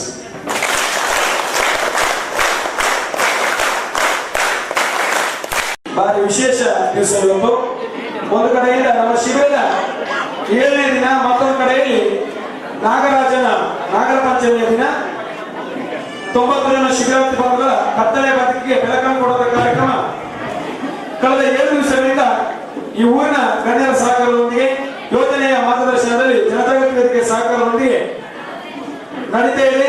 90 ಜನ ಬಂಧುಗಳು ಹೊಸ ಬದುಕನ್ನು ಮಾಡಬೇಕು, ಹೊಸ ಜೀವನವನ್ನು ನಡೆಸಬೇಕು ಅನ್ನುವಂತಹ ವಿಚಾರ ಶಕ್ತಿ ಪಡ್ಕೊಂಡು ನಾಳೆ ಮಧ್ಯಾಹ್ನ 2:30 ಗಂಟೆಗೆ ಅವರ ಮನೆಗೆ ತೆರಳಿದ್ದಾರೆ. ಈ ದಿವಸ ಬೆಳಗ್ಗೆಯಿಂದ ಈ ತನಕ ಬೇರೆ ಬೇರೆ ರೀತಿಯ ಕಾರ್ಯಕ್ರಮಗಳು ನಡೆದಿದೆ. ಇದೀಗ ಸಾಂಸ್ಕೃತಿಕ ಕಾರ್ಯಕ್ರಮ, ಶಿಬಿರದ ಕೊನೆಯ ಸಾಂಸ್ಕೃತಿಕ ಕಾರ್ಯಕ್ರಮವನ್ನು ಕೂಡ ನಾವೆಲ್ಲ ನೋಡಿದ್ದೇವೆ. ನಮ್ಮೆಲ್ಲರ ಮನಸ್ಸು ಸಂತೋಷಗೊಂಡಿದೆ, ಪುಳಕಿತಗೊಂಡಿದೆ. ಇನ್ನು ಮುಂದೆ ಶ್ರೀ ಮಂಜುನಾಥ ಸ್ವಾಮಿಗೆ ಮಹಾಮಂಗಳೋತ್ಸವ ಭಜನಾ ಕಾರ್ಯಕ್ರಮ ಮೊನ್ನೆ 13ನೇ ತಾರೀಕು 11:05 ಸರಿಯಾಗಿ ನಮ್ಮ ಎದುರು ಉರಿತಿರುವಂತಹ ದೀಪಕ್ಕೆ ಬೆಂಕಿಯನ್ನು ಸ್ಪರ್ಶ ಮಾಡುವ ಮುಖಾಂತರ ಈ ಪುಣ್ಯದ ಕಾರ್ಯಕ್ರಮಕ್ಕೆ ಚಾಲನೆ ದೊರೆಯಿತು. ಅಂದಿನಿಂದ ಇಂದಿನ ತನಕ ಆ ದೀಪ ನಂದಾದೀಪವಾಗಿ ಸುಮಾರು 800 ಲೀಟರ್ ಎಳ್ಳೆಣ್ಣೆ ಖಾಲಿಯಾಗಿ ಆ ದೀಪದಲ್ಲಿ ಮಂಜುನಾಥ ಸ್ವಾಮಿಯನ್ನ ಹಾಗೆಯೇ ಸೀತಾರಾಮ ದೇವರನ್ನು ನೋಡಿದ್ದೇವೆ. ಸಂಬಂಧವಾಗಿ ಇಲ್ಲಿ ದುಡ್ಡಂತಹ ಸ್ವಯಂ ಸೇವಕರಿಗೆ, ಶಿಬಿರಾರ್ಥಿ ಬಂಧುಗಳಿಗೆ ಯಾರಿಗೂ ಕೂಡ ತೊಂದರೆ ಇಲ್ಲದೆ ಈ ಕಾರ್ಯಕ್ರಮ ಇಲ್ಲಿ ತನಕ ಬಂದಿದೆ. ಹಾಗಾಗಿ ಶ್ರೀ ಮಂಜುನಾಥ ಸ್ವಾಮಿಗೆ ಇನ್ನು ಮುಂದೆ ಕೃತಜ್ಞತೆ ಸಲ್ಲಿಸುವ ಕಾರ್ಯಕ್ರಮ ಭಜನಾ ಮಂಡಲೋತ್ಸವ. ಶ್ರೀ ಸ್ವಾಮಿಯನ್ನ ಎತ್ತರ ಪೀಠದಲ್ಲಿ ಕೂತ್ಕೊಳಿಸಲಿಕ್ಕೆ ನಿಂತಿದ್ದೇವೆ. ಸುತ್ತಲೂ 35 ಪೂರ್ಣ ಕುಂಭ ಕಲಶಗಳನ್ನ ಇಟ್ಟು 2 ಭಜನಾ ಮಂಡಳಿಗಳಿಂದ ಭಜನಾ ಕಾರ್ಯಕ್ರಮ ಮೊದಲುಗೊಂಡು 6 ಗಂಟೆಗೆ 7 ಆರತಿಗಳಿಂದ ಕೂಡಿದ ಶಂಕರನಾಥ ಬ್ಯಾಂಡ್ ವಾದ್ಯದ ಮುಖಾಂತರ ಶ್ರೀ ಮಂಜುನಾಥ ಸ್ವಾಮಿಗೆ 7 ಆರತಿಗಳಿಂದ ಕೂಡಿದಂತಹ ಮಂಗಲೋತ್ಸವ ನಡೀತದೆ. ತದನಂತರ 90 ಜನ ಶಿವರಾತ್ರಿ ಬಂಧುಗಳ ಬದುಕಿನಲ್ಲಿ ಆಟವಾಡಿದ, ಅವರಿಗೆ ಬೆಲೆ ಇಲ್ಲಂತಲ್ಲಿ ಮಾಡಿದ ಆ ದುಶ್ಚಟ ದುರಾಭ್ಯಾಸ ಜನ್ಮವನ್ನ ಒಂದು ಮನುಷ್ಯ ಸತ್ತ ನಂತರ ಅವರನ್ನು ಹೇಗೆ ಭಸ್ಮ ಮಾಡ್ತೇವ ಹಾಗೆಯೇ ಈ ಸಭಾಭವನದ ಬಲಬದಿಯಲ್ಲಿ ಒಂದು ಚಿತೆಯನ್ನು ರಚನೆ ಮಾಡಿ ಒಂದು ಕಾಷ್ಟವನ್ನು ರಚನೆ ಮಾಡಿ ಆ ಕಾಷ್ಟಕ್ಕೆ ಒಂದು ಮನುಷ್ಯನ ಆಕೃತಿಯನ್ನು ಹಾಕಿ ಸುಡುವಂತಹ ಕಾಲ್ನಿಕದ ಕಾರ್ಯಕ್ರಮ ಶಿವರಾತ್ರಿ ಕಾರ್ಯಕ್ರಮ. ತದನಂತರ ಪ್ರೀತಿಯ ಶಿವರಾತ್ರಿ ಬಂಧುಗಳನ್ನ ನವಜೀವನಕ್ಕೆ ಹೊಸ ಬದುಕಿಗೆ ಸ್ವಾಗತ ಮಾಡುವ ನವಜೀವನೋತ್ಸವ ಕಾರ್ಯಕ್ರಮ. ಆನಂತರ ಪ್ರೀತಿಯ ಶಿವರಾತ್ರಿ ಬಂಧುಗಳನ್ನ ಬೀಳ್ಕೊಡುವಂತಹ ವಿದಾಯ ಕಾರ್ಯಕ್ರಮ ಜರುಗುತ್ತದೆ. ಈ ಎಲ್ಲ ಕಾರ್ಯಕ್ರಮ ಇವಾಗ 8:30 ಗಂಟೆ ಆಗುತ್ತೆ. ತದನಂತರ ಎಲ್ಲ ಸಾರ್ವಜನಿಕ ಬಂಧುಗಳಿಗೆ ಅನ್ನಪ್ರಸಾದ ವ್ಯವಸ್ಥಾಪಕ ಮಾಡ್ತಾರೆ. ಎಲ್ಲರೂ ಕೂಡ ಅನ್ನದಾನವನ್ನು ಸ್ವೀಕರಿಸಬೇಕಾಗಿ ಈ ಸಂದರ್ಭ ವಿನಂತಿಸ್ತಾ ಜೊತೆಗೆ ನಾಳೆ ದಿವಸ ನಮ್ಮ ಪ್ರೀತಿಯ 90 ಜನ ಶಿವರಾತ್ರಿ ಬಂಧುಗಳ ಹೊಸ ಬದುಕಿನ ಹೊಸ ಜೀವನದ ಹೊಸ ಮದುವೆ ಎನ್ನುವಂತಹ ಪುನರ್ಜನ್ಮದ ಮರು ವಿವಾಹ ಎನ್ನುವಂತಹ ಕಾರ್ಯಕ್ರಮ ನಡೀತದೆ. ಧರ್ಮಸ್ಥಳದಿಂದ ಆಗಮಿಸಿದ ಪುರೋಹಿತ ಶ್ರೀ ವಿವೇಕ್ ವಿನ್ಸೆಂಟ್ ಪಾಯಸ್ ಇವರ ಪೌರೋಹಿತ್ಯದಲ್ಲಿ 7:30 ಗಂಟೆಗೆ ಸರಿಯಾಗಿ ಮದುವೆ ಕಾರ್ಯಕ್ರಮ ಮೊದಲುಗೊಂಡು 12:30 ಗಂಟೆಗೆ ಮದುವೆ ಕಾರ್ಯಕ್ರಮ ಮುಗಿಯುತ್ತದೆ. ತದನಂತರ ಅತಿಥಿ ಅಭ್ಯಾಗತರುಗಳ ಯೋಜನೆಯ ಅಧಿಕಾರಿ ವರ್ಗದವರ ಉಪಸ್ಥಿತಿಯಲ್ಲಿ ಈ ಶಿಬಿರಕ್ಕೆ ಪೂರ್ಣ ವಿರಾಮ ಹಾಕುವಂತಹ ಕಾರ್ಯಕ್ರಮ ಸಮಾರೋಪ ನಡೆಯುತ್ತದೆ. ಹೀಗಿರುವಾಗ ಇವತ್ತು ಮತ್ತು ನಾಳೆಯ ಎಲ್ಲ ಕಾರ್ಯಕ್ರಮದಲ್ಲಿ ನಿಮ್ಮೆಲ್ಲರ ಸಹಕಾರವನ್ನ ಯಾಚಿಸ್ತಾ ಆಗಮಿಸಿದ ಎಲ್ಲರಿಗೂ ಕೂಡ ಅಭಿನಂದಿಸ್ತಾ ಎಲ್ಲರೂ ಕೂಡ ರಾತ್ರಿ 9 ಗಂಟೆ ತನಕ ನಿಮ್ಮ ಸಹಕಾರವನ್ನು ಯಾಚಿಸ್ತಾ ಇದ್ದೇನೆ. ಈಗ ಶಿಬಿರಾತ್ರಿ ಬಂಧುಗಳಿಗೆ ಸೂಚನೆ, ಭಜನೆ ಕಾರ್ಯಕ್ರಮ ಪ್ರಾರಂಭ ಆಗಲಿಕ್ಕೆ ಅರ್ಧ ಗಂಟೆ ಇದೆ. 4:30 ಗಂಟೆ ಸರಿಯಾಗಿ ಭಜನಾ ಕಾರ್ಯಕ್ರಮ ಪ್ರಾರಂಭ ಆಗುತ್ತೆ. ಅಷ್ಟೊತ್ತಿನ ತನಕ ನೀವೆಲ್ಲ ಕುರ್ಚಿಯನ್ನೆಲ್ಲ ಮಡಚಿ ಹೊರಗೆ ಹಾಕಬೇಕು. ಒಂದೇ ಒಂದು ಕುರ್ಚಿ ಒಳಗೆ ಇರ್ಲಿಕ್ಕಿಲ್ಲ, ಗುಡಿಸ್ಬೇಕು. ಸ್ಟೇಜಿಯಿಂದ ಹಿಡಿದು ಅಲ್ಲಿಯ ತನಕ ಗುಡಿಸ್ಬೇಕು, ಎಲ್ಲ ಕ್ಲೀನ್ ಆಗಬೇಕು. ಆ ನಂತರ ದೇವರನ್ನ ಎಚ್ಚರದ ಪೀಠದಲ್ಲಿ ಅಲಂಕರಿಸ್ತೇವೆ. ಸುತ್ತಲೂ ಕಲಶ ಇರ್ತೇವೆ. ಭಜನೆ ಮಾಡಲು ಕೂತ್ಕೊಳ್ಳಿಕ್ಕೆ ಸಪರೇಟ್ ಜಾಗ ಮಾಡಿಕೊಡ್ತೇವೆ. ಅಲ್ಲಿ ಮುಂದೆ ಭಜನೆ ಮಾಡಬೇಕು. ಹಾಗಾಗಿ ಎಲ್ಲರೂ ಕೂಡ ಹೊರಗೋಗಿ ಸಹಕರಿಸಬೇಕು, ಪ್ರೀತಿಯಿಂದ ಸಹಕರಿಸಬೇಕು. ಎಲ್ಲರಿಗೂ ಕೂಡ ಅಭಿನಂದನೆ. ಚಪಾಲ ಭಾಗ್ಯವರು 2 ಫೀಟ್ ಮುಂದೆ ಬನ್ನಿ.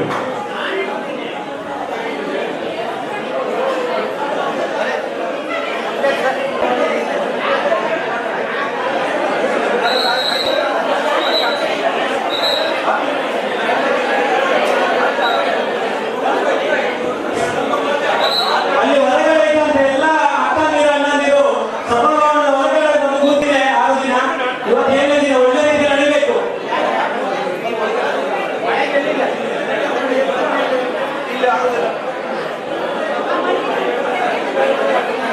ಸೇವಾಭ್ರಾಂತಿಯನ್ನು ಕೂಡಿಸಿ ಚಂದ ಮಾಡಿ ನೋಡಿ ಕುಡಿತ ಬಿಟ್ಟವರಿದ್ದಾರೆ. ಆ ದೇವರ ಮೇಲೆ ನಂಬಿಕೆ ಇಟ್ಟು ಬಿಟ್ಟವರಿದ್ದಾರೆ. ಹೆಗಡೇಜಿಯವರ ಕೈ ಮುಟ್ಟಿ ಕಾಲು ಮುಟ್ಟಿ ಬಿಟ್ಟವರಿದ್ದಾರೆ. ಹಾಗಾಗಿ ತೋರ್ಪಡಿಸುವ ಕಾರ್ಯಕ್ರಮ ಅಲ್ಲದ ಕಾರಣ, ಭಕ್ತಿಯ ಕಾರ್ಯಕ್ರಮ ಆದ ಕಾರಣ ಭಕ್ತಿಯಿಂದ ಸಹಕರಿಸೋದಕ್ಕೋಸ್ಕರ ಮಂಜುನಾಥ ಸ್ವಾಮಿಯನ್ನು ಎತ್ತರದಲ್ಲಿ ಕೂತ್ಕೊಳಿಸ್ತೇವೆ. ನಾವೆಲ್ಲ ದೇವರಿಗೆ ಮುಖ ಹಾಕಿ ನಿಂತಿದ್ದೇವೆ. ಯಾಕೆ ಮಂಜುನಾಥ, ನೀನು ನಮ್ಮನ್ನ ರಕ್ಷಣೆ ಮಾಡುವ ನೀನೇ, ಕೊನೆಗೊಳಿಸುವವನು ನೀನೇ. ಹಾಗಾಗಿ 54,000 ಮಿಕ್ಕಿನ ಮಂದಿಗೆ ಬೆಳಕನ್ನು ಕೊಟ್ಟವ ನೀನು. ನಿನ್ನ ಕೃಪೆಯಿಂದಾಗಿ 13ನೇ ತಾರೀಕಿನಿಂದ ಇಲ್ಲಿಯ ತನಕ ಆ ದೀಪ ನಂದಾದೀಪವಾಗಿ ಉಳಿತಾ ಇದೆ. ದುಡಿಯುವಂತಹ ಸ್ವಯಂ ಸೇವಕರಿಗೆ, ಸೇರಿದಂತಹ ಶಿವರಾತ್ರಿ ಬಂಧುಗಳಿಗೆ, ಸಮಿತಿಯವರಿಗೆ ಯಾವುದೇ ರೀತಿಯ ತೊಂದರೆ ಇಲ್ಲದೆ ಈ ಕಾರ್ಯಕ್ರಮ ಇಲ್ಲಿ ತನಕ ಬಂದಿದೆ. ಹಾಗಾಗಿ ಆ ದೇವರಿಗೆ ಕೃತಜ್ಞತೆ ಸಲ್ಲಿಸುವ ಕಾರ್ಯಕ್ರಮಕ್ಕಾಗಿ ನಾವೆಲ್ಲರೂ ನಿಂತಿದ್ದೇವೆ. ಸುತ್ತಲೂ 35 ಪೂರ್ಣಕುಂಭ ಕಲಶಗಳನ್ನು ಇಟ್ಟಿದ್ದೇವೆ. ಈಗ ನಮ್ಮ ಸಮಿತಿ ಅಧ್ಯಕ್ಷರು ಆರ್.ಎಚ್. ನಾಯಕ ಸರ್ ಅವರು ದೇವರಿಗೆ ಊದುಗದ್ದಿಯ ಆರತಿಯನ್ನ ಮಾಡಿ ತದನಂತರ ಸುತ್ತಲೂ ಇರುವಂತಹ 30 ಪೂರ್ಣಕುಂಭ ಕಲಶ ಇಟ್ಟಿದ್ದು ತೋರ್ಪಡಿಕೆಗಲ್ಲ, ಬದಲಾಗಿ ಶಿವಸ್ವರೂಪಿಯಾದ ಕಾರಣ ಆ ಕಲಶಕ್ಕೆ ಆರತಿಯನ್ನ ಮಾಡಲಿದ್ದಾರೆ. ಅದಾದ ನಂತರ ಅಲ್ಲಿ ಎದುರು ಉಳಿತಿರುವ ನಂದಾದೀಪ ಇದೆ. ಆ ನಂದಾದೀಪಕ್ಕೆ ಆರತಿಯನ್ನ ಮಾಡಲಿಕ್ಕಿದ್ದಾರೆ ನಮ್ಮ ಯೋಜನಾಧಿಕಾರಿ ಮತ್ತು ಗೌರವಾಧ್ಯಕ್ಷರು. ಎದುರು 90 ಹಣತೆಗಳಿವೆ. ಎಲ್ಲರ 90 ಮಂದಿಯ ಸಲುವಾಗಿ ಆ ಹಣತೆಗಳು ನಾವು ಒಂದೊಂದು ಹಣತೆಯಾಗಿ ಮಂಜುನಾಥ ನಿಮಗೆ ಎದುರು ಬರ್ತಾನೆ ಅನ್ನುವ ಅರ್ಥ ಅದು. ಹಾಗಾಗಿ ಎಲ್ಲ ಶಿವರಾತ್ರಿ ಬಂಧುಗಳು, ಇಲ್ಲಿ ಕೂತಂತ ತಾಯಂದಿರು, ಸಾರ್ವಜನಿಕರು ಒಂದೇ. ನಾನು ಏನು ಅಲ್ಲ, ಎಲ್ಲ ನೀನೆ, ನಿನ್ನಿಂದಾಗಿ ನಾನು ಅಂತ ಭಾವನೆ ಯಾವಾಗ ಬರ್ತದ ಆವಾಗ ನಾವು ಸಮಾಜ ಮುಖ್ಯವಾಹಿನಿಗೆ ಬರಲಿಕ್ಕೆ ಸಾಧ್ಯ ಇದೆ ಅಂತ ಮಾತಾಡಿ ಎಲ್ಲರೂ 3 ಬಾರಿ ಓಂ ನಮಃ ಶಿವಾಯ, ಆನಂತರ 3 ಬಾರಿ ಓಂಕಾರ, ತದನಂತರ ಭಜನೆಯನ್ನ ಪ್ರಾರಂಭಿಸಿದ್ದೇವೆ. ಭಜಕರು ಭಜನೆಗೆ ಸಹಕರಿಸಿಕೊಂಡಿದ್ದಾರೆ. 6:30 ಗಂಟೆಗೆ 7 ಆರತಿಗಳಿಂದ ಕೂಡಿದ ಶಂಕರನಾದ ಬ್ಯಾಂಡ್ ವಾದ್ಯದ ಮುಖಾಂತರ ಭಜನಾ ಮಂಗಲೋತ್ಸವ ನಡೆಯುತ್ತಿದೆ. ಈ ಸಂದರ್ಭದಲ್ಲಿ ನಮ್ಮ ಜನಪ್ರತಿನಿಧಿಗಳು ಯಾರಾದರೂ ಇದ್ರೆ, ಹಿಂದೂ ಧರ್ಮದ ಮುಖಂಡರುಗಳು, ಮುಸ್ಲಿಂ ಧರ್ಮದ ಮುಖಂಡರುಗಳು, ಕ್ರಿಶ್ಚಿಯನ್ ಧರ್ಮದ ಮುಖಂಡರುಗಳಿದ್ರೆ ಅವರು ಕೂಡ ವೇದಿಕೆಗೆ ಬರಬೇಕು. ಜೊತೆಗೆ ಈ ಊರಿನಲ್ಲಿ ತಿಳಿದಂತ ವ್ಯಕ್ತಿ ಜ್ಞಾನಿ ಅಂತ ಹೇಳ್ತೇವೆ, ಆ ಜ್ಞಾನಿಯನ್ನು ಕೂಡ ವೇದಿಕೆಗೆ ನಾವು ಆಹ್ವಾನ ಮಾಡ್ತಾ ಇದ್ದೇವೆ. ಯೋಜನಾಧಿಕಾರಿಗಳ ಉಪಸ್ಥಿತಿಯಲ್ಲಿ ಮುಂದಿನ ಭಜನಾ ಕಾರ್ಯಕ್ರಮ ಪ್ರಾರಂಭವಾಗುತ್ತದೆ. 2 ಕೈ ಮುಗಿರಿ. ನಿಮ್ಮ ಮನೆಯಲ್ಲಿ ಇಲ್ಲಿಯ ತನಕ ಆದಂತಹ ತೊಂದರೆಗಳನ್ನ, ದುಃಖಗಳನ್ನ, ದುಮ್ಮಾನಗಳನ್ನ, ಪರಿಸ್ಥಿತಿಗಳನ್ನ ಯೋಚಿಸಿ ಬಂದಗಳೇ, ನಾಲಿಗೆಯ ರುಚಿಯಿಂದ ವ್ಯಸನದ ರುಚಿಯನ್ನು ನೋಡಿ ತದನಂತರ ಆ ವ್ಯಸನ ಮಸನಕ್ಕೆ ದಾರಿಯನ್ನ ಮುಟ್ಟಿಸುವಂತ ಸಂದರ್ಭದಲ್ಲಿ ನಮ್ಮ ಹೆಂಡತಿಯ ಕಣ್ಣೀರ, ಮಕ್ಕಳ ಕಣ್ಣೀರ ನಾವು ಬೇಡಿದಂತಹ ಫಲನ ಈ ಕಾರ್ಯಕ್ರಮದಲ್ಲಿ ಭಾಗವಹಿಸುವಾಗಿ ಮಾಡಿತು. ಬರುವಾಗ ಊಟ ಸೇರದೆ, ನಿದ್ರೆ ಬೀಳದೆ, ಅಲ್ಲೋಳ ಕಲ್ಲೋಳದಲ್ಲಿದ್ದಂತ ನಮ್ಮ ಮನಸ್ಸು ಈಗ ಸ್ಥಿಮಿತದಲ್ಲಿದೆ, ಹಿಡಿತದಲ್ಲಿದೆ. ಹಾಗಾಗಿ ಇನ್ನು ಮುಂದೆ ಈ ಪರಿಸ್ಥಿತಿ ನನ್ನ ಆಯುಷ್ಯ ಇರುವ ತನಕ ಉಳಿಯುವ ಹಾಗೆ ನನ್ನ ಕುಟುಂಬವನ್ನು ಬೆಳಗಿಸು, ನನಗೆ ಶಕ್ತಿ ಕೊಡು, ಏಕಾಗ್ರತೆ ಕೊಡು, ಬಂದಂತಹ ಎಲ್ಲ ದುಷ್ಟ ದುಗುಡಗಳು ದೂರ ಆಗಲಿ. ಮಂಜುನಾಥ, ಸೀತಾರಾಮ ದೇವರೇ, ಹಾಗೆಯೇ ನಾಗರಾಜ, ಧರ್ಮಸ್ಥಳದ ಧರ್ಮದೇವತೆಗಳೇ, ನಿಮ್ಮ ಇಷ್ಟಾರ್ಥ ದೇವರನ್ನ ಮನಸ್ಸಿನಲ್ಲಿ ಸ್ಮರಿಸಿ, ಕಣ್ಣಿಗೆ ಕಾಣದ ಇಷ್ಟಾರ್ಥ ದೇವರಲ್ಲಿ ಮನಸ್ಸಿನಲ್ಲಿ ಸ್ಮರಿಸಿ, ತದನಂತರ ಕಾಣುವ ದೇವರು ನಮ್ಮ ಪೊಪ್ಪ ದೀಪವನ್ನು ಬೆಳಗಿಸ್ತಾನೆ. ನಾವೆಲ್ಲರೂ ಓಂಕಾರ ಹಾಕೋಣ. ಓ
ಶಿವಾಯ.